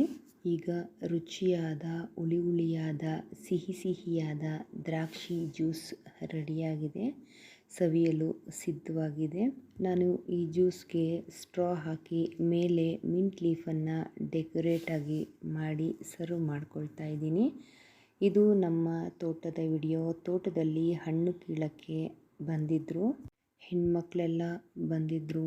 ಬೆಳಿಗ್ಗೆ 5 ಗಂಟೆಗೆ ಬರ್ತಾರೆ ಈ ಥರ ಹಣ್ಣುಗಳು ಕಟ್ ಮಾಡೋದಕ್ಕೋಸ್ಕರ. ಈ ವಿಡಿಯೋ ನಿಮಗೆ ಇಷ್ಟವಾಗಿದ್ದರೆ ಲೈಕ್ ಮಾಡಿ, ಕಮೆಂಟ್ ಮಾಡಿ, ಫ್ರೆಂಡ್ಸ್ ಮತ್ತು ಫ್ಯಾಮಿಲಿಗೆ ಶೇರ್ ಮಾಡಿ, ಸಬ್ಸ್ಕ್ರೈಬ್ ಮಾಡಿ, ಹಾಲ್ ಅಂತ ಟ್ಯಾಪ್ ಮಾಡೋದನ್ನು ಮಾತ್ರ ಮರಿಬೇಡಿ. ಮತ್ತೊಂದು ವಿಡಿಯೋದೊಂದಿಗೆ ಭೇಟಿಯಾಗೋಣ. ಈ ವಿಡಿಯೋ ನೋಡಿದ್ದಕ್ಕಾಗಿ ಧನ್ಯವಾದಗಳು. ಹಾಯ್ ಫ್ರೆಂಡ್ಸ್, ಎಲ್ಲರಿಗೂ ನಮಸ್ಕಾರ. ಇವತ್ತಿನ ಈ ವಿಡಿಯೋದಲ್ಲಿ ಸಬ್ಬಕ್ಕಿಯಲ್ಲಿ ರುಚಿಯಾದ ಚಪಾತಿ ಮಾಡೋದು ಹೇಗೆ ಮತ್ತು ಅದರ ಜೊತೆ ಕಾಂಬಿನೇಷನ್ಗೆ ವೆಜಿಟೇಬಲ್ ಕುರ್ಮಾ, ತರಕಾರಿಗಳನ್ನು ಹಾಕಿ ಕುರ್ಮಾ ಮಾಡೋದು ಹೇಗೆ ಅಂತ ನೋಡೋಣ ಬನ್ನಿ. ತುಂಬ ಸಾಫ್ಟ್ ಚಪಾತಿ, ರುಚಿ ಮಾತ್ರ ಅದ್ಭುತವಾಗಿರುತ್ತೆ. ಮೊದಲಿಗೆ ಒಲೆ ಮೇಲೆ ಬಾಣಲೆ ಇಟ್ಟು ಅದಕ್ಕೆ 1 ಕಪ್ ಸಬ್ಬಕ್ಕಿಯನ್ನು ಹಾಕ್ಕೊಳ್ತಾ ಇದ್ದೀನಿ. ನಾನಿಲ್ಲಿ ದಪ್ಪ ಸಬ್ಬಕ್ಕಿಯನ್ನು ತಗೊಂಡಿದ್ದೀನಿ. ನೀವು ಬೇಕಿದ್ರೆ ಯಾವ ಸೈಜ್ನ ಸಬ್ಬಕ್ಕಿ ಬೇಕಾದರೂ ತಗೊಳ್ಬೋದು, ಅಥವಾ ಸಣ್ಣದು ನೈಲಾನ್ ಸಬ್ಬಕ್ಕಿ ಸಿಗುತ್ತೆ, ಅದನ್ನು ಬೇಕಾದರೂ ನೀವು ಉಪಯೋಗ ಮಾಡ್ಬೋದು. ನಾನಿಲ್ಲಿ ಸಬ್ಬಕ್ಕಿಯನ್ನು ಸಣ್ಣ ಉರಿಯಲ್ಲಿ ಹುರ್ಕೊಳ್ತಾ ಇದ್ದೀನಿ. ತುಂಬ ಉರಿಯೋ ಅವಶ್ಯಕತೆ ಇಲ್ಲ, ಸ್ವಲ್ಪ ಬೆಚ್ಚಗಾದರೆ ಸಾಕು. ನಂತರ 2 ನಿಮಿಷ ಸಬ್ಬಕ್ಕಿ ಆರಿದ ನಂತರ ಮಿಕ್ಸಿ ಜಾರಿಗೆ ಹಾಕಿ ಎಷ್ಟು ಸಾಧ್ಯನೋ ಅಷ್ಟು ನುಣ್ಣಗೆ ಪುಡಿ ಮಾಡ್ಕೊಂಡಿದ್ದೀನಿ. ನೋಡಿ, ಈ ಹದದಲ್ಲಿದೆ. ನೋಡಿ, ಎಷ್ಟು ಪುಡಿ ಮಾಡಿದ್ರೂ ಸಹ ಸ್ವಲ್ಪ ತರಿ ಹಾಗೆ ಇರುತ್ತೆ. ಈಗ ರೆಡಿಯಾಗಿದೆ. 4 ಸಣ್ಣ ಆಲೂಗಡ್ಡೆಗಳನ್ನು ನಾನಿಲ್ಲಿ ಬೇಯಿಸ್ಕೊಳ್ತಾ ಇದ್ದೀನಿ. ನೀವು ಬೇಕಿದ್ರೆ ದೊಡ್ಡ ಆಲೂಗಡ್ಡೆಗಳಾದರೆ 2 ಹಾಕ್ಕೊಳ್ಬೋದು. ನಾನಿಲ್ಲಿ 2 ವಿಸಿಲ್ ಬರೋವರೆಗೂ ಕೂಗಿಸ್ಕೊಳ್ತಾ ಇದ್ದೀನಿ. ಆಲೂಗಡ್ಡೆಗಳನ್ನು ಹಾಗೆ ಪಾತ್ರೆಯಲ್ಲೂ ಸಹ ನುಣ್ಣಗೆ ಬೇಯಿಸ್ಕೊಳ್ಬಹುದು. ನೀವು ಬೇಕಿದ್ರೆ ಆಲೂಗಡ್ಡೆಗಳನ್ನು ಬೇಯಿಸೋದಕ್ಕೆ ಮುಂಚೆ ಸಿಪ್ಪೆ ತೆಗೆದು ಸಣ್ಣದಾಗಿ ಕತ್ತರಿಸಿಯೂ ಸಹ ಬೇಗ ಬೇಯಿಸ್ಕೊಳ್ಬಹುದು. ಈಗ 2 ಸೀಟಿ ಬರ್ತಾ ಇದೆ. ನಂತರ ಇದನ್ನು ಹಾರಲು ಬಿಡ್ತಾ ಇದ್ದೀನಿ. ಹಾರಿದ ನಂತರ ನೀಟಾಗಿ ಆಲೂಗಡ್ಡೆಯ ಸಿಪ್ಪೆ ತೆಗಿತಾ ಇದ್ದೀನಿ. ಎಲ್ಲ ಆಲೂಗಡ್ಡೆಯ ಸಿಪ್ಪೆಯನ್ನು ನೀಟಾಗಿ ತೆಗೆದ ನಂತರ ಅದನ್ನು ತುರಿಯೋ ಮಣಿಯ ಸಹಾಯದಿಂದ ತುರ್ಕೊಳ್ತಾ ಇದ್ದೀನಿ. ಇಲ್ಲ ಅಂದರೆ ಗಂಟು ಹಾಗೆ ಇರುತ್ತೆ ನಾವು ಸ್ಮ್ಯಾಶರಲ್ಲಿ ಸ್ಮ್ಯಾಶ್ ಮಾಡಿದರೆ. ನಂತರ ಒಂದು ಬಟ್ಟಲಿಗೆ ನಾವು ಪೌಡರ್ ಮಾಡಿಟ್ಕೊಂಡಂತಹ ಸಬ್ಬಕ್ಕಿಯ ಪುಡಿಯನ್ನು ನಾನು ಹಾಕ್ಕೊಳ್ತಾ ಇದ್ದೀನಿ. ನಂತರ ತುರಿದ ಆಲೂಗಡ್ಡೆಯನ್ನು ಸಹ ಅದಕ್ಕೆ ಸೇರಿಸ್ಕೊಳ್ತಾ ಇದ್ದೀನಿ. ಅದು ಸಹ ಒಂದು ಬಟ್ಟಲು ಆಗಿದೆ. ನಂತರ ಸಣ್ಣಗೆ ಕತ್ತರಿಸಿದ ಕೊತ್ತಂಬರಿ ಸೊಪ್ಪು ಹಾಕ್ಕೊಳ್ತಾ ಇದ್ದೀನಿ. ಜೊತೆಗೆ ಬಿಳಿ ಎಳ್ಳು 1 ಟೇಬಲ್ ಚಮಚ, ಬೇಕಿದ್ದರೆ ಅಜ್ವೈನ್ ಹಾಕ್ಕೊಳ್ಬಹುದು. ಮೊದಲಿಗೆ ನೀರು ಹಾಕದೆ ಚೆನ್ನಾಗಿ ಮಿಕ್ಸ್ ಮಾಡ್ಕೊಳ್ತಾ ಇದ್ದೀನಿ. ಈ ಮಿಶ್ರಣ ಕಂಪ್ಲೀಟ್ ಆಗಿ ಮಿಕ್ಸ್ ಆದ ನಂತರ ಸ್ವಲ್ಪ ನೀರು ಹಾಕ್ಕೊಂಡು ಮಿಕ್ಸ್ ಮಾಡ್ಕೊಳ್ತಾ ಇದ್ದೀನಿ. ನೀರು ಎಷ್ಟು ಬೇಕೋ ಅಷ್ಟೇ ಹಾಕ್ಕೊಳ್ಬೇಕು. ಈ ಮಿಶ್ರಣ ಸ್ವಲ್ಪ ಸ್ಮೂತಾಗಿ ಬರುವಂತೆ ಕಲಿಸ್ಕೊಳ್ತಾ ಇದ್ದೀನಿ. ಇಲ್ಲಾಂದರೆ ಲಟ್ಟಿಸಿದಾಗ ರೌಂಡ್ ಶೇಪು ಬರಲ್ಲ. ಈಗ ತಟ್ಟೆ ಮುಚ್ಚಿ 10 ನಿಮಿಷಗಳ ಕಾಲ ರೆಸ್ಟ್ ಮಾಡೋಕ್ಕೆ ಬಿಡ್ತಾ ಇದ್ದೀನಿ. ಈಗ ಮಿಶ್ರಣ ರೆಡಿಯಾಗಿದೆ. ಇದನ್ನು ಮತ್ತೊಮ್ಮೆ ಚೆನ್ನಾಗಿ ನಾದ್ಕೊಳ್ತಾ ಇದ್ದೀನಿ. ಈಗ ನಿಮಗೆ ಬೇಕಾದಷ್ಟು ಸೈಜ್ನ ಉಂಡೆಗಳನ್ನು ನೀವು ಮಾಡ್ಕೊಳ್ಬಹುದು. ನಾನಿಲ್ಲಿ ಎಷ್ಟು ಬೇಕೋ ಅಷ್ಟು ಉಂಡೆಗಳನ್ನು ರೆಡಿ ಮಾಡಿಕೊಂಡು ಈಗ ಲಟ್ಸೋಕ್ಕೆ ಸ್ಟಾರ್ಟ್ ಮಾಡ್ತಾ ಇದ್ದೀನಿ. ಅಕ್ಕಿ ಹಿಟ್ಟು ಹಾಕ್ಕೊಂಡು ಲಟ್ಟಣಿಗೆಯಿಂದ ದುಂಡಗೆ ಲಟ್ಟಿಸ್ಕೊಳ್ತಾ ಇದ್ದೀನಿ. ಮಿಶ್ರಣ ಸಾಫ್ಟ್ ಇಲ್ಲ ಅಂದರೆ ಸುತ್ತಲೂ ಕ್ರ್ಯಾಕ್ಸ್ ಬರುತ್ತೆ. ಆದ್ರಿಂದ ಸಾಫ್ಟಾಗಿ ಕಲಿಸ್ಕೊಂಡಿದ್ದೀನಿ ಹಿಟ್ಟನ್ನು. ಲಟ್ಟಿಸಿದ ನಂತರ ದುಂಡನೆಯ ಚಪಾತಿ ಬೇಕು ಅಂದರೆ ಒಂದು ಮುಚ್ಚಳದ ಸಹಾಯದಿಂದ ಹೀಗೆ ಪ್ರೆಸ್ ಮಾಡಿ ಸೈಡ್ನಲ್ಲಿ ಇರೋದನ್ನೆಲ್ಲ ಈ ಥರ ತೆಗೆದುಕೊಂಡಿದ್ದೀನಿ. ಇದೇ ರೀತಿ ಎಲ್ಲ ಚಪಾತಿಗಳನ್ನು ಸಹ ಲಟ್ಟಿಸ್ಕೊಳ್ತಾ ಇದ್ದೀನಿ. ನಿಮಗೆ ಬೇಕಿದ್ರೆ ದೊಡ್ಡ ಸೈಜ್ ಮುಚ್ಚಳದಿಂದನೂ ಸಹ ಹೀಗೆ ಮಾಡ್ಕೊಳ್ಬಹುದು. ಇದಕ್ಕಾದ ತವಾ ಮೇಲೆ ಲಟ್ಟಿಸಿದ ಸಬ್ಬಕ್ಕಿ ಚಪಾತಿಯನ್ನ ಹಾಕಿ 2 ಕಡೆ ಎಣ್ಣೆಯನ್ನ ಸವರಿ 2 ಕಡೆ ಚೆನ್ನಾಗಿ ರೋಸ್ಟ್ ಮಾಡ್ಕೊಳ್ತಾ ಇದ್ದೀನಿ. ನೋಡಿ ಎಷ್ಟು ಚೆನ್ನಾಗಿ ಕಾಣಿಸ್ತಾ ಇದೆ ಈ ಚಪಾತಿ. ಈಗ ಒಂದು ಚಪಾತಿ ರೆಡಿಯಾಗಿದೆ. ಇದೇ ರೀತಿ ಒಂದರ ಹಿಂದೆ ಒಂದರಂತೆ ಲಟ್ಟಿಸಿದ ಎಲ್ಲ ಚಪಾತಿಗಳನ್ನು ಸಹ 2 ಕಡೆ ಎಣ್ಣೆ ಸವರಿ ರೆಡಿ ಮಾಡ್ಕೊಂಡಿದ್ದೀನಿ. ಈಗ ಎಲ್ಲ ಚಪಾತಿಗಳು ರೆಡಿಯಾಗಿದೆ, ಸವಿಯಲು ಸಿದ್ಧವಾಗಿದೆ. ಹಾಗೆ ಇದಕ್ಕೆ ಒಂದು ಒಳ್ಳೆ ತರಕಾರಿಯ ಕುರ್ಮ ಮಾಡ್ಕೊಳ್ತಾ ಇದ್ದೀನಿ ಕಾಂಬಿನೇಷನ್ಗೋಸ್ಕರ. ಮೊದಲಿಗೆ ತರಕಾರಿ ಕುರ್ಮ ಮಾಡಲು ಒಂದು ಮಿಕ್ಸಿ ಜಾರ್ನಲ್ಲಿ 1 ಇಂಚು ಚಕ್ಕೆ, 4 ಲವಂಗ, 2 ಏಲಕ್ಕಿ ಹಾಕ್ಕೊಳ್ತಾ ಇದ್ದೀನಿ. ನಂತರ ಇದಕ್ಕೆ 5-6 ಗೋಡಂಬಿಗಳನ್ನು ಹಾಕ್ಕೊಳ್ತಾ ಇದ್ದೀನಿ. ಗಸಗಸೆನೂ ಸಹ ಸೇರಿಸ್ಕೊಳ್ತಾ ಇದ್ದೀನಿ. ನೀವು ಬೇಕಿದ್ದರೆ ಗೋಡಂಬಿ ಮತ್ತು ಗಸಗಸೆ ಎರಡನ್ನು ನೀರಿನಲ್ಲಿ ಒಂದು 5 ನಿಮಿಷ ನೆನೆಸಿ ಹಾಕ್ಕೊಳ್ಬಹುದು. ಜೊತೆಗೆ ಶುಂಠಿ, ಬೆಳ್ಳುಳ್ಳಿ, ಹಸಿಮೆಣಸಿನ್ಕಾಯಿ, 4 ಅಚ್ಚ ಖಾರದ ಪುಡಿ ಖಾರಕ್ಕೆ, ಮತ್ತು 1 ಚಮಚ ಧನಿಯಾ ಪುಡಿ, 1/4 ಚಮಚ ಅರಿಶಿನ ಪುಡಿ ಹಾಕ್ಕೊಳ್ತಾ ಇದ್ದೀನಿ. ಜೊತೆಗೆ ಕೊಬ್ಬರಿ ತುರಿಯನ್ನು ನಾನಿಲ್ಲಿ ಸೇರಿಸ್ಕೊಳ್ತಾ ಇದ್ದೀನಿ. ಬೆಳ್ಳನೆಯ ಕೊಬ್ಬರಿ ತುರಿಯನ್ನು ಹೇಗೆ ಮಾಡೋದು ಅಂತ ಅಪ್ಲೋಡ್ ಮಾಡಿದ್ದೀನಿ, ಚಾನಲ್ನಲ್ಲಿ ವಿಸಿಟ್ ಮಾಡಿ. ಜೊತೆಗೆ ಕೊತ್ತಂಬರಿ ಸೊಪ್ಪು ಮತ್ತು ಪುದೀನ ಹಾಕಿ ತಕ್ಕಷ್ಟು ಅಂದರೆ ಸ್ವಲ್ಪ ನೀರು ಹಾಕಿ ನುಣ್ಣಗೆ ರುಬ್ಕೊಳ್ತಾ ಇದ್ದೀನಿ. ಈಗ ಗ್ರೇವಿ ರೆಡಿಯಾಗಿದೆ. ಇಷ್ಟು ನುಣ್ಣಗಾದರೆ ಸಾಕಾಗುತ್ತೆ. ನಂತರ ಒಲೆಯ ಮೇಲೆ ಪಾತ್ರೆ ಇಟ್ಟು ಎಣ್ಣೆ ಹಾಕ್ಕೊಳ್ತಾ ಇದ್ದೀನಿ. ಎಣ್ಣೆ ಕಾದ ನಂತರ ಸೋಂಪು 1/2 ಚಮಚ ಹಾಕಿ ಅದಕ್ಕೆ 1 ಟೇಬಲ್ ಚಮಚ ಕಸೂರಿ ಮೇಥಿ, ಸಣ್ಣದಾಗಿ ಕತ್ತರಿಸಿದ ಈರುಳ್ಳಿ 2 ಹಾಕಿ ಚೆನ್ನಾಗಿ ಫ್ರೈ ಮಾಡ್ಕೊಳ್ತಾ ಇದ್ದೀನಿ. ನೀವು ಬೇಕಿದ್ದರೆ ಕುಕ್ಕರನ್ನು ಸಹ ಉಪಯೋಗ ಮಾಡ್ಬೋದು. ನಂತರ ಸಣ್ಣಗೆ ಕತ್ತರಿಸಿದ ಟೊಮೊಟೊ ಹಾಕಿ ಅದು ಸ್ವಲ್ಪ ಸಾಫ್ಟ್ ಆದ ನಂತರ ರುಬ್ಬಿದ ಪೇಸ್ಟನ್ನು ಹಾಕಿ ಅದಕ್ಕೆ ಸ್ವಲ್ಪ ನೀರನ್ನು ಸೇರಿಸ್ಕೊಳ್ತಾ ಇದ್ದೀನಿ. ಈಗ ಚೆನ್ನಾಗಿ ಅದನ್ನು ಮಿಕ್ಸ್ ಮಾಡ್ಕೊಳ್ತಾ ಇದ್ದೀನಿ. ಈಗ ಲೋ ಫ್ಲೇಮಲ್ಲಿ ಬೇಯಿಸ್ಕೊಳ್ತಾ ಇದ್ದೀನಿ. ಎಲ್ಲ ಮಸಾಲೆ ಹಸಿಯಾಗಿ ರುಬ್ಬಿರೋದ್ರಿಂದ ಸ್ವಲ್ಪ ಹಸಿ ವಾಸನೆ ಹೋಗೋವರೆಗೂ ಸ್ವಲ್ಪ ಬೇಯಿಸ್ಕೊಳ್ತಾ ಇರಬೇಕು. ನಂತರ ರುಚಿಗೆ ತಕ್ಕಷ್ಟು ಉಪ್ಪು ಹಾಕಿ ಮಿಕ್ಸ್ ಮಾಡ್ಕೊಳ್ತಾ ಇದ್ದೀನಿ. ಸಣ್ಣ ಉರಿಯಲ್ಲಿ ಹಾಗೆ ಬೇಯಿಸ್ಕೊಳ್ತಾ ಇದ್ದೀನಿ. ಜೊತೆಗೆ ಸಣ್ಣದಾಗಿ ಕತ್ತರಿಸಿದ ತರಕಾರಿಗಳನ್ನು ಸೇರಿಸ್ಕೋಬೇಕು. ನಾನಿಲ್ಲಿ ಹಸಿರು ಬಟಾಣಿ, ಬೀನ್ಸ್, ಕ್ಯಾರೆಟ್ ಮತ್ತು ಹೂಕೋಸನ್ನು ಸಣ್ಣದಾಗಿ ಕತ್ತರಿಸ್ಕೊಂಡು ಸೇರಿಸ್ಕೊಳ್ತಾ ಇದ್ದೀನಿ. ಇದಕ್ಕೆ ತಕ್ಕಷ್ಟು ನೀರನ್ನು ಹಾಕಿ ಚೆನ್ನಾಗಿ ಮಿಕ್ಸ್ ಮಾಡ್ಕೊಳ್ತಾ ಇದ್ದೀನಿ. ನಾನು ಇಲ್ಲಿ ಫ್ರೋಝನ್ ತರಕಾರಿಗಳನ್ನು ತಗೊಂಡಿರೋದ್ರಿಂದ ಅದು ಕುಕ್ಕರಲ್ಲಿ ಬೇಯಿಸುವ ಅವಶ್ಯಕತೆ ಇಲ್ಲ ಅಂತ ಹೇಳಿ ಹಾಗೆ ಪಾತ್ರೆಯಲ್ಲಿ ಮುಚ್ಚಳ ಮುಚ್ಚಿ ಬೇಯಿಸ್ಕೊಳ್ತಾ ಇದ್ದೀನಿ. ಒಂದು 5 ನಿಮಿಷ ಸಾಕಾಗುತ್ತೆ. ಫ್ರೆಶ್ ತರಕಾರಿ ಆದರೆ ಬೇಯೋದಕ್ಕೆ ಸ್ವಲ್ಪ ಟೈಮ್ ಹಿಡಿಯುತ್ತೆ. ನಿಮಗೆ ಅರ್ಜೆಂಟ್ ಇದ್ದರೆ ಕುಕ್ಕರ್ನಲ್ಲೂ ಸಹ ಬೇಯಿಸ್ಕೊಳ್ಬೋದು. ನಂತರ ಇದಕ್ಕೆ ಕೊತ್ತಂಬರಿ ಸೊಪ್ಪನ್ನು ಉದುರಿಸಿ ನಾನಿಲ್ಲಿ 2 ಸ್ಲೈಸ್ ಬೆಣ್ಣೆಯನ್ನು ಹಾಕ್ಕೊಳ್ತಾ ಇದ್ದೀನಿ. ಇದು ಕಂಪ್ಲೀಟ್ಲಿ ಆಪ್ಷನಲ್, ನೀವು ಬೇಕು ಅಂದರೆ ಮಾತ್ರ ಉಪಯೋಗ ಮಾಡ್ಕೊಳ್ಬಹುದು. ಈಗ ರುಚಿಯಾದ ತರಕಾರಿ ಕುರ್ಮಾ ರೆಡಿಯಾಗಿದೆ. ನಿಮಗೆಲ್ಲ ಸಬ್ಬಕ್ಕಿ ದೋಸೆ ಮತ್ತು ತರಕಾರಿ ಕುರ್ಮಾ ಇಷ್ಟ ಆಗಿದೆ ಅಂದ್ಕೊಂಡಿದ್ದೀನಿ. ಇಷ್ಟ ಆದರೆ ದಯವಿಟ್ಟು ಒಂದು ಕಮೆಂಟ್ ಮಾಡಿ, ಫ್ರೆಂಡ್ಸ್ ಮತ್ತು ಫ್ಯಾಮಿಲಿಗೆ ಶೇರ್ ಮಾಡಿ, ಸಬ್ಸ್ಕ್ರೈಬ್ ಆಗಿ ಆಲ್ ಅಂತ ಟ್ಯಾಪ್ ಮಾಡೋದನ್ನು ಮಾತ್ರ ಮರಿಬೇಡಿ. ಈ ಚಪಾತಿ ಎಷ್ಟು ಸಾಫ್ಟಾಗಿತ್ತು ಅಂದರೆ ಬೆರಳುಗಳಿಂದನೇ ಅದನ್ನು ಕಟ್ ಮಾಡ್ಬೋದು, ಅಷ್ಟು ಸಾಫ್ಟಾಗಿತ್ತು ಈ ಚಪಾತಿ. ರುಚಿ ಅಂತೂ ತುಂಬಾ ಅದ್ಭುತವಾಗಿತ್ತು. ನಮಗಂತೂ ತುಂಬ ಇಷ್ಟ ಆಯಿತು. ಮನೆಯಲ್ಲೂ ಸಹ ಎಲ್ಲರೂ ತುಂಬಾ ಇಷ್ಟಪಟ್ಟರು. ಮುಂದಿನ ವಿಡಿಯೋದೊಂದಿಗೆ ಭೇಟಿಯಾಗೋಣ. ನೀವೆಲ್ಲ ವಿಡಿಯೋ ನೋಡಿದ್ದಕ್ಕಾಗಿ ಧನ್ಯವಾದಗಳು. ಹಾಯ್ ಫ್ರೆಂಡ್ಸ್, ಎಲ್ಲರಿಗೂ ನಮಸ್ಕಾರ. ಮಳೆಗಾಲದಲ್ಲಿ ಸ್ಪೈಸಿಯಾಗಿ ಸ್ನ್ಯಾಕ್ಸ್ ತಿನ್ನೋಕ್ಕೆ ಯಾರಿಗಿಷ್ಟ ಆಗೋಲ್ಲ ಹೇಳಿ? ಎಲ್ಲರಿಗೂ ಇಷ್ಟ ಆಗೇ ಆಗುತ್ತೆ. ಕ್ರಿಸ್ಪಿಯಾಗಿ, ಕ್ರಂಚಿಯಾಗಿ, ಟೇಸ್ಟಿಯಾಗಿ ಒಂದು ಸ್ನ್ಯಾಕ್ಸ್ ಇದ್ದರೆ ಎಷ್ಟು ಚೆನ್ನಾಗಿರುತ್ತೆ. ಮಕ್ಕಳಿಗಂತೂ ತುಂಬಾ ಇಷ್ಟ ಆಗುತ್ತೆ. ಸೇಮ್ KFC ಸ್ಟೈಲ್ನಲ್ಲಿ ಪನ್ನೀರ್ ಸ್ನ್ಯಾಕ್ಸ್ ಹೇಗೆ ಮಾಡೋದು ಅಂತ ನೋಡೋಣ ಬನ್ನಿ. ನಾನಿಲ್ಲಿ 250 ಗ್ರಾಮ್ ಅಷ್ಟು ಪನ್ನೀರನ್ನು ತಗೊಂಡಿದ್ದೀನಿ. ಪನ್ನೀರನ್ನು ಮನೆಯಲ್ಲೇ ಮಾಡ್ಕೊಂಡಿರೋದು. ಅದನ್ನು ಕ್ಯೂಬ್ಸ್ಗಳಾಗಿ ನಾನು ಕಟ್ ಮಾಡ್ಕೊಂಡಿದ್ದೀನಿ. ನಾನಿಲ್ಲಿ ಸ್ವಲ್ಪ ದೊಡ್ಡ ದೊಡ್ಡ ಕ್ಯೂಬ್ಸನ್ನು ಕತ್ತರಿಸ್ಕೊಂಡಿದ್ದೀನಿ. ನೀವು ಯಾವ ಸೈಜ್ ಬೇಕಿದ್ರೋ ಆ ಸೈಜ್ಗೆ ಕಟ್ ಮಾಡ್ಕೊಳ್ಬೋದು.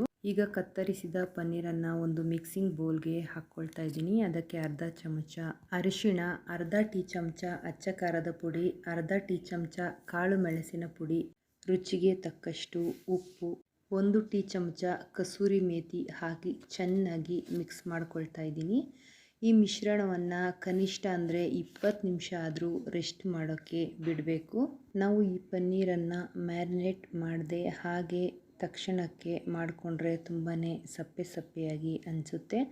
20 ನಿಮಿಷ ಆದರೂ ಕನಿಷ್ಠ ಮ್ಯಾರಿನೇಟ್ ಮಾಡಿಕೊಂಡ್ರೆ ಸಪ್ಪೆ ಅನಿಸಲ್ಲ, ತಿನ್ನೋಕ್ಕೂ ಕೂಡ ತುಂಬಾ ರುಚಿಯಾಗಿರುತ್ತೆ. ನಾನು 20 ನಿಮಿಷ ಮ್ಯಾರಿನೇಟ್ ಆಗೋದಕ್ಕೆ ಬಿಡ್ತಾ ಇದ್ದೀನಿ. ನಂತರ ಈಗ ಮತ್ತೊಂದು ಮಿಕ್ಸಿಂಗ್ ಬೌಲ್ನಲ್ಲಿ 2 ಚಮಚ ಕಡಲೆ ಹಿಟ್ಟನ್ನು ಹಾಕ್ಕೊಳ್ತಾ ಇದ್ದೀನಿ. ನೀವು ಬೇಕಿದ್ದರೆ 1 ಬಟ್ಲು ಅಳತೆಯಲ್ಲೂ ಸಹ ಕಡಲೆ ಹಿಟ್ಟನ್ನು ಸೇರಿಸ್ಕೊಳ್ಬಹುದು. ಜೊತೆಗೆ 1 ಚಮಚ ಕಾರ್ನ್ಫ್ಲೋರನ್ನು ಸೇರಿಸ್ಕೊಳ್ತಾ ಇದ್ದೀನಿ. ನೀವು ಕಾರ್ನ್ಫ್ಲೋರ್ ಇಲ್ಲ ಅನ್ನೋರು ಬೇಕಿದ್ದರೆ ಅಕ್ಕಿ ಹಿಟ್ಟನ್ನು ಸಹ ಕಾರ್ನ್ಫ್ಲೋರ್ ಬದಲಿಗೆ ಹಾಕ್ಕೊಳ್ಬಹುದು. ಇದಕ್ಕೆ ಅರ್ಧ ಚಮಚ ಅರಿಶಿಣ, ಅರ್ಧ ಟೀ ಚಮಚ ಅಚ್ಚ ಖಾರದ ಪುಡಿ, ಅರ್ಧ ಟೀ ಚಮಚ ಗರಂ ಮಸಾಲ ಪುಡಿ, ಅರ್ಧ ಟೀ ಚಮಚ ಚಾಟ್ ಮಸಾಲ, ರುಚಿಗೆ ತಕ್ಕಷ್ಟು ಉಪ್ಪು ಹಾಕಿ ಮೊದಲಿಗೆ ಈ ಮಿಶ್ರಣವನ್ನು ಚೆನ್ನಾಗಿ ಮಿಕ್ಸ್ ಮಾಡ್ಕೊಳ್ತಾ ಇದ್ದೀನಿ. ನಂತರ ಈ ಮಿಶ್ರಣಕ್ಕೆ ಸ್ವಲ್ಪನೇ ನೀರು ಹಾಕ್ಕೊಂಡು ಮಿಕ್ಸ್ ಮಾಡ್ಕೊಳ್ತಾ ಇದ್ದೀನಿ. ಈ ಮಿಶ್ರಣವನ್ನು ತುಂಬ ಗಟ್ಟಿಯಾಗಿಯೂ ಕಲಸದೆ, ತುಂಬ ತೆಳ್ಳಗೂ ಸಹ ಕಲಸದೆ, ಬೋಂಡ ಮತ್ತು ಬಜ್ಜಿ ಮಿಶ್ರಣ ಮಾಡ್ಕೊತೀವಲ್ಲ ಆ ಹದಕ್ಕೆ ಕಲಿಸ್ಕೊಂಡ್ರೆ ಸಾಕಾಗುತ್ತೆ. ನೋಡಿ, ಬ್ಯಾಟರು ಈ ಹದಕ್ಕೆ ಕಲಿಸ್ಕೊಂಡ್ರೆ ಸಾಕು. ಈಗ ಬ್ಯಾಟರ್ ರೆಡಿಯಾಗಿದೆ. ಈಗ ನಾವು ಮ್ಯಾರಿನೇಟ್ ಮಾಡ್ಕೊಂಡಿರ್ತಕ್ಕಂಥ ಪನ್ನೀರ್ಗೆ ಈ ಬ್ಯಾಟರನ್ನು ಹಾಕ್ಕೊಂಡು ಮಿಕ್ಸ್ ಮಾಡ್ಕೊಳ್ಬೇಕು. ಮಿಕ್ಸ್ ಮಾಡ್ಕೊಂಡಿದ್ದ ಈ ಮಿಶ್ರಣವನ್ನು 10 ನಿಮಿಷ ರೆಸ್ಟ್ ಮಾಡೋಕ್ಕೆ ಬಿಡ್ತಾ ಇದ್ದೀನಿ. ನಂತರ ಒಂದು ತಟ್ಟೆಯಲ್ಲಿ ಕಾರ್ನ್ಫ್ಲೇಕ್ಸ್ 1 ಬಟ್ಟಲನ್ನು ತಗೊಳ್ತಾ ಇದ್ದೀನಿ. ಅದನ್ನು ಕೈಯಲ್ಲಿ ಈ ರೀತಿ ಪುಡಿ ಮಾಡ್ಕೊಳ್ತಾ ಇದ್ದೀನಿ. ಮಿಕ್ಸಿಯಲ್ಲಿ ಪುಡಿ ಮಾಡಿಕೊಂಡ್ರೆ ತುಂಬಾ ನುಣ್ಣಗಾಗ್ಬಿಡುತ್ತೆ, ಹಾಗಾಗಿ ಕೈಯಲ್ಲೇ ಪುಡಿ ಮಾಡಿಕೊಂಡ್ರೆ ಸಾಕಾಗುತ್ತೆ. ಈಗ ಸ್ಪೂನಿನ ಸಹಾಯದಿಂದ ಪನ್ನೀರನ್ನು ಮಾತ್ರ ತಗೊಂಡು ಕಾರ್ನ್ಫ್ಲೇಕ್ಸ್ಗೆ ಹಾಕ್ಕೊಳ್ತಾ ಇದ್ದೀನಿ. ಇದನ್ನು ಸುತ್ತಲೂ ಚೆನ್ನಾಗಿ ಕೋಟ್ ಮಾಡ್ಕೊಳ್ತಾ ಇದ್ದೀನಿ. ಸ್ವಲ್ಪ ಪ್ರೆಸ್ ಮಾಡಿಕೊಂಡು ನೀಟಾಗಿ ಎಲ್ಲ ಕಡೆ ಕೋಟ್ ಮಾಡ್ಕೊಳ್ತಾ ಇದ್ದೀನಿ. ಈಗ ಚೆನ್ನಾಗಿ ಸೆಟ್ ಆಗಿದೆ. ಇದೇ ರೀತಿ ಪ್ರತಿಯೊಂದು ಪನ್ನೀರ್ ಪೀಸನ್ನು ಚೆನ್ನಾಗಿ ಕೋಟ್ ಮಾಡಿ ಇಟ್ಕೊಂಡಿದ್ದೀನಿ. ಈಗ ಇದು ಫ್ರೈ ಮಾಡೋಕ್ಕೆ ರೆಡಿಯಾಗಿದೆ.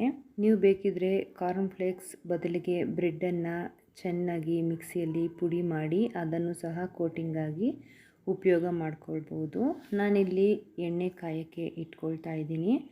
ಎಣ್ಣೆ ಕಾದ ನಂತರ ಒಂದೊಂದೇ ಪನ್ನೀರನ್ನು ಎಣ್ಣೆಗೆ ಹಾಕಿ ಮೀಡಿಯಮ್ ಫ್ಲೇಮಲ್ಲಿ ಗೋಲ್ಡನ್ ಬ್ರೌನ್ ಕಲರ್ ಬರೋವರೆಗೂ ಫ್ರೈ ಮಾಡ್ಕೊಳ್ತಾ ಇದ್ದೀನಿ. ಈ ಫ್ರೈ ಮಾಡೋಕ್ಕೆ 2ರಿಂದ 3 ನಿಮಿಷ ಸಾಕಾಗುತ್ತೆ. ಈ ಪನ್ನೀರು ಬೇಗನೆ ಫ್ರೈ ಆಗುತ್ತೆ. ನೀವು ಫ್ರೀ ಇದ್ದಾಗ ಈ ಪನ್ನೀರ್ಗಳನ್ನು ಈ ಥರ ಮ್ಯಾರಿನೇಟ್ ಮಾಡಿ ಫ್ರಿಜ್ನಲ್ಲಿ ಇಟ್ಬಿಟ್ರೆ ಇನ್ಸ್ಟೆಂಟಾಗಿ ಯಾವಾಗ ಬೇಕೋ ಆವಾಗ ರೆಡಿ ಮಾಡ್ಕೊಳ್ಬೋದು. ಇದೇ ರೀತಿ ಉಳಿದ ಪನ್ನೀರ್ ಪೀಸ್ಗಳನ್ನು ಸಹ ಎಣ್ಣೆಯಲ್ಲಿ ಹಾಕಿ ಗೋಲ್ಡನ್ ಬ್ರೌನ್ ಬರೋವರೆಗೂ ಚೆನ್ನಾಗಿ ಫ್ರೈ ಮಾಡ್ಕೊಳ್ತಾ ಇದ್ದೀನಿ. ಫ್ರೈ ಆದ ಪನ್ನೀರು ನೋಡಿ ಎಷ್ಟು ಚೆನ್ನಾಗಿ ಕಾಣಿಸ್ತಾ ಇದೆ. ಈ ವಿಡಿಯೋ ಇಷ್ಟ ಆದರೆ ಲೈಕ್ ಮಾಡಿ, ಫ್ರೆಂಡ್ ಮತ್ತು ಫ್ಯಾಮಿಲಿಗೆ ಶೇರ್ ಮಾಡಿ, ಕಮೆಂಟ್ ಮಾಡಿ, ಸಬ್ಸ್ಕ್ರೈಬ್ ಆಗಿ ಆಲ್ ಅಂತ ಟ್ಯಾಪ್ ಮಾಡೋದನ್ನು ಮಾತ್ರ ಮರಿಬೇಡಿ. ಈಗ 2ನೇ ರೌಂಡ್ ಪನ್ನೀರ್ ಸಹ ರೆಡಿ ಆಗ್ತಿದೆ. ಇದನ್ನು ಎಣ್ಣೆಯಿಂದ ಹೊರಗಡೆ ತಗೊಳ್ತಾ ಇದ್ದೀನಿ. ಈ ಪನ್ನೀರ್ ಸ್ನ್ಯಾಕ್ಸನ್ನು ಬಿಸಿ ಬಿಸಿಯಾಗಿ ಮಯೋನೀಸ್ ಜೊತೆ ಸವಿತಿದ್ರೆ ಮೇಲ್ಗಡೆ ಕ್ರಿಸ್ಪಿಯಾಗಿ ಒಳಗಡೆ ಸಾಫ್ಟಾಗಿ ತಿನ್ನೋಕೆ ಸಖತ್ತಾಗಿರುತ್ತೆ. ನೀವು ಬೇಕಿದ್ರೆ ಟೊಮೊಟೊ ಕಿಚಪ್ ಜೊತೆ ಅಥವಾ ಗ್ರೀನ್ ಚಟ್ನಿ ಜೊತೆ ಕೂಡ ತಿನ್ಬೋದು. ಈ ವಿಡಿಯೋ ನೋಡಿದ್ದಕ್ಕಾಗಿ ಧನ್ಯವಾದಗಳು. ಹಾಯ್ ಫ್ರೆಂಡ್ಸ್, ಎಲ್ಲರಿಗೂ ನಮಸ್ಕಾರ. ಇವತ್ತಿನ ವಿಡಿಯೋದಲ್ಲಿ ಹಸಿ ತೊಗರಿ ಕಾಳು ಹಾಕಿ ಕರಿಮೀನು ಸಾರು ಹೇಗೆ ಮಾಡೋದು ಅಂತ ನೋಡೋಣ ಬನ್ನಿ. ಅದಕ್ಕೋಸ್ಕರ ಮೊದಲನೇದಾಗಿ ನಾನು ಒಂದು ಈರುಳ್ಳಿನ ಚೆನ್ನಾಗಿ ಸುಟ್ಕೊಳ್ತಾ ಇದ್ದೀನಿ. ಸುಟ್ಟ ಈರುಳ್ಳಿ ಹಾಕಿದ್ರೆ ತುಂಬನೇ ರುಚಿ ಕೊಡುತ್ತೆ. ಕೆಲವೊಬ್ಬರು ಹಸಿ ಈರುಳ್ಳಿನೇ ಹಾಕ್ಕೊಳ್ತಾರೆ. ಅದರಲ್ಲಿ ಸುಟ್ಟ ಈರುಳ್ಳಿನ ಬಳಸ್ಕೊಳ್ತಾ ಇದ್ದೀನಿ. ಈಗ ಪಾತ್ರೆಯಲ್ಲಿ ನೀರನ್ನು ಹಾಕಿ ಕಾಯಲು ಇಟ್ಕೊಳ್ತಾ ಇದ್ದೀನಿ.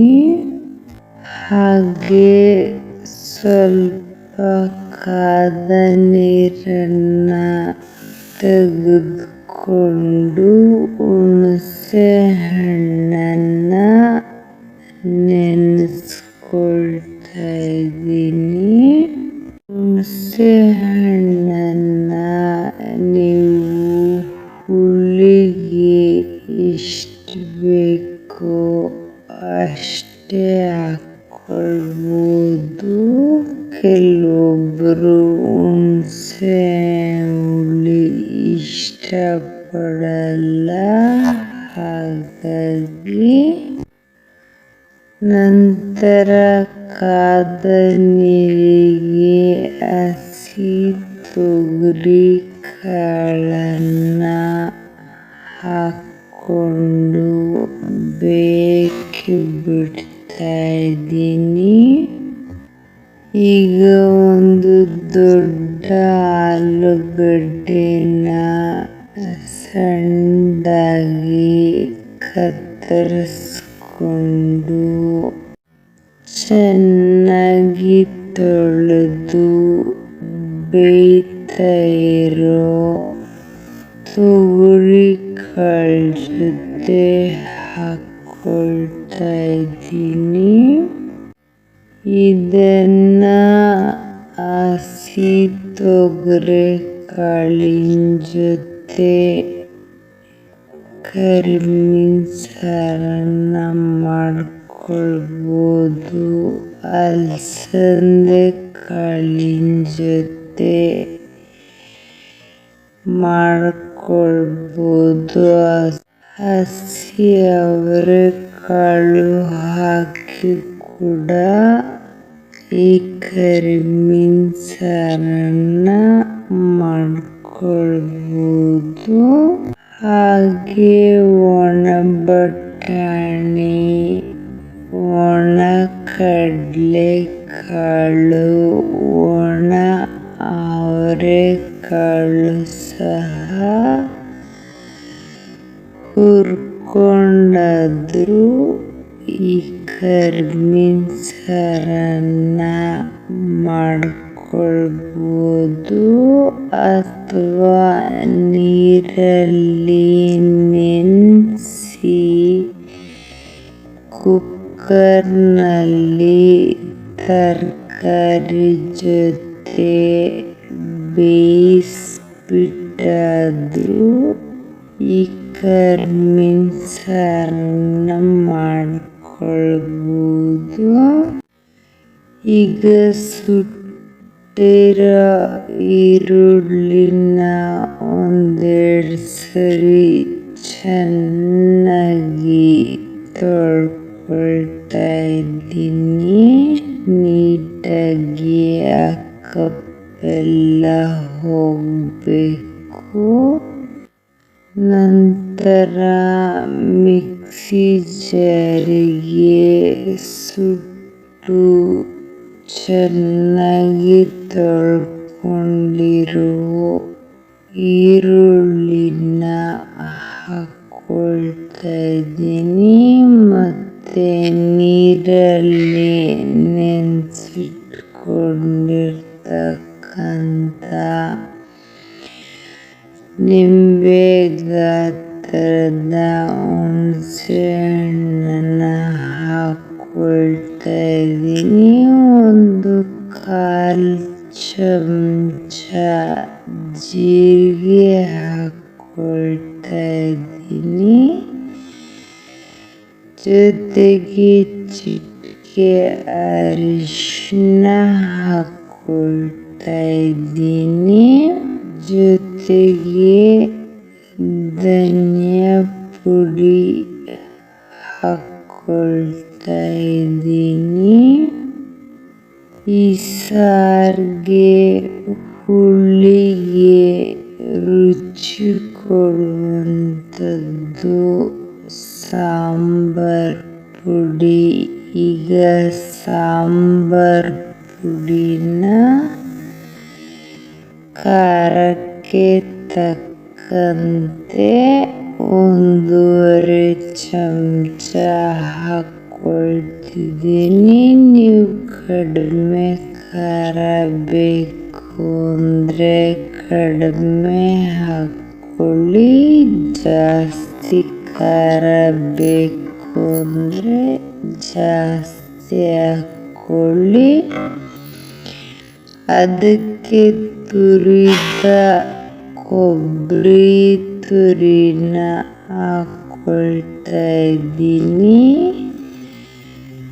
ಒಂದು 5-6 ಎಸಳು ಬೆಳ್ಳುಳ್ಳಿ ಮತ್ತು ಕೊತ್ತಂಬರಿ ಸೊಪ್ಪು ಹಾಕ್ಕೊಳ್ತಾ ಇದ್ದೀನಿ.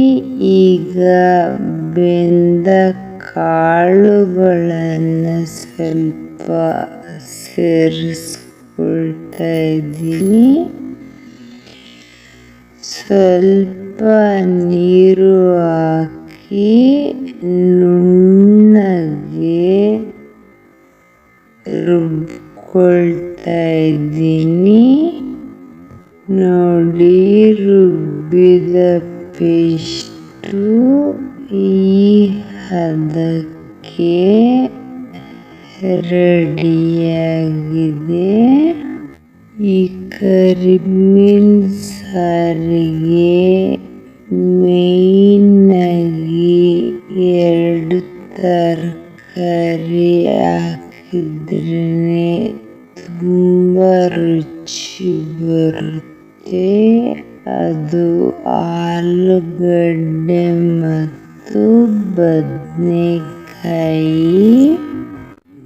ಈಗ ತೊಗರಿ ಕಾಳು ಮತ್ತು ಆಲೂಗಡ್ಡೆ ಮುಕ್ಕಾಲು ಬೆಂದಿದೆ. ಈಗ ಅದಕ್ಕೆ ಕತ್ತರಿಸಿಕೊಂಡ ಬದನೆಕಾಯಿಯನ್ನ ಹಾಕೊಳ್ತಾ ಇದ್ದೀನಿ. ಅದರ ಜೊತೆಗೆ ರುಬ್ಬಿದ ಪೇಸ್ಟನ್ನ ಹಾಕೊಳ್ತಾ ಇದ್ದೀನಿ. ನೀವು ಬೇಕಿದ್ರೆ ಬದನೆಕಾಯಿ ಯಾವ್ದು ಬೇಕಾದರೂ ತಗೊಳ್ಬೋದು. ಈಗ ರುಚಿಗೆ ತಕ್ಕಷ್ಟು ಉಪ್ಪು ಹಾಕಿ ಸಾರನ್ನು ಚೆನ್ನಾಗಿ ಮಿಕ್ಸ್ ಮಾಡಿ ಮತ್ತೆ ಸಣ್ಣ ಉರಿಯಲ್ಲಿ ಬದನೆಕಾಯಿ ಬೇಯೋವರೆಗೂ ಬೇಯಕ್ಕೆ ಬಿಡ್ತಾ ಇದ್ದೀನಿ. ಅಷ್ಟೊತ್ತಿಗೆ ಕರಿಮೀನನ್ನ 50 ಗ್ರಾಂ ಪ್ಯಾಕೆಟ್ ತಗೊಂಡಿದ್ದೀನಿ. ಇದು ಎಲ್ಲ ಅಂಗಡಿಗಳಲ್ಲೂ ಮಾರ್ಟ್ಗಳಲ್ಲೂ ಸಿಗುತ್ತೆ. ನೀವು ಕರಿಮೀನನ್ನ 100 ಗ್ರಾಂ 150 ಗ್ರಾಮು ನಿಮ್ಗೆ ಎಷ್ಟು ಬೇಕೋ ಅಷ್ಟನ್ನು ಸಹ ನೀವು ಹಾಕ್ಕೊಳ್ಬೋದು. ನಾನಿಲ್ಲಿ ಕರಿಮೀನನ್ನ ಒಂದು ತಟ್ಟೆಗೆ ಟ್ರಾನ್ಸ್ಫರ್ ಮಾಡ್ಕೊಳ್ತಾ ಇದ್ದೀನಿ. ನಂತರ ಎಲ್ಲ ತಲೆಗಳನ್ನ ಕಿತ್ತು ಬಿಸಾಕ್ತಾ ಇದ್ದೀನಿ. ಯಾಕಂದ್ರೆ ತಲೆಯಲ್ಲಿ ಕಲ್ಲು ಮಣ್ಣು ತುಂಬಾನೇ ಇರುತ್ತೆ. ತಿನ್ನೋವಾಗ ಕಲ್ಲು ಕರಿ ಕರಿ ಅಂತ ತಿನ್ನೋಕ್ಕಿಷ್ಟ ಆಗೋದಿಲ್ಲ. ಕೆಲವೊಬ್ರು ತಲೆ ಸಮೇತ ಹಾಕ್ಕೊಳ್ತಾರೆ. ಆದರೆ ನಾನು ಹಾಕ್ಕೊಳ್ಳಲ್ಲ. ಅದನ್ನು ನೀಟಾಗಿ ರಿಮೂವ್ ಮಾಡ್ಕೊಳ್ತಾ ಇದ್ದೀನಿ. ಈಗ 2 ಟೊಮೊಟೊನ ಕಟ್ ಮಾಡಿಕೊಂಡು ಸಾಂಬಾರ್ ಪಾತ್ರೆಗೆ ಹಾಕ್ಕೊಳ್ತಾ ಇದ್ದೀನಿ. ಇದು ಆಗ್ಲೇ ಹಾಕ್ಕೊಳ್ಬೇಕಿತ್ತು, ಸ್ವಲ್ಪ ತಡ ಆಯಿತು ಹಾಕ್ಕೊಳ್ಳೋದು. ಈಗ ಒಲೆ ಮೇಲೆ ಒಂದು ಬಾಣಲೆ ಇಟ್ಟು ತಲೆಗಳನ್ನ ತೆಗೆದ ಕರಿಮೀನನ್ನ ಹಾಕ್ಕೊಂಡು ಸಣ್ಣ ಉರಿಯಲ್ಲಿ ಚೆನ್ನಾಗಿ ರೋಸ್ಟ್ ಮಾಡ್ಕೊಳ್ತಾ ಇದ್ದೀನಿ. ಈ ಕರಿಮೀನನ್ನ ಹುರಿಬೇಕಾದ್ರೆ ಮನೆಯೆಲ್ಲ ತುಂಬಾನೇ ಸ್ಮೆಲ್ ಬರುತ್ತೆ ಅನ್ನೋರು ಚೆನ್ನಾಗಿ ಕಾದಿರೋ ಬಿಸಿನೀರಲ್ಲಿ 1-2-3 ಸರಿ ತೊಳ್ಕೊಂಡ್ರೆ ಸಾಕಾಗುತ್ತೆ. ಆದರೆ ಹುರಿದು ಸಾರಿಗೆ ಹಾಕೊಳ್ಳೋದ್ರಿಂದ ಹಳ್ಳಿಯಲ್ಲಿ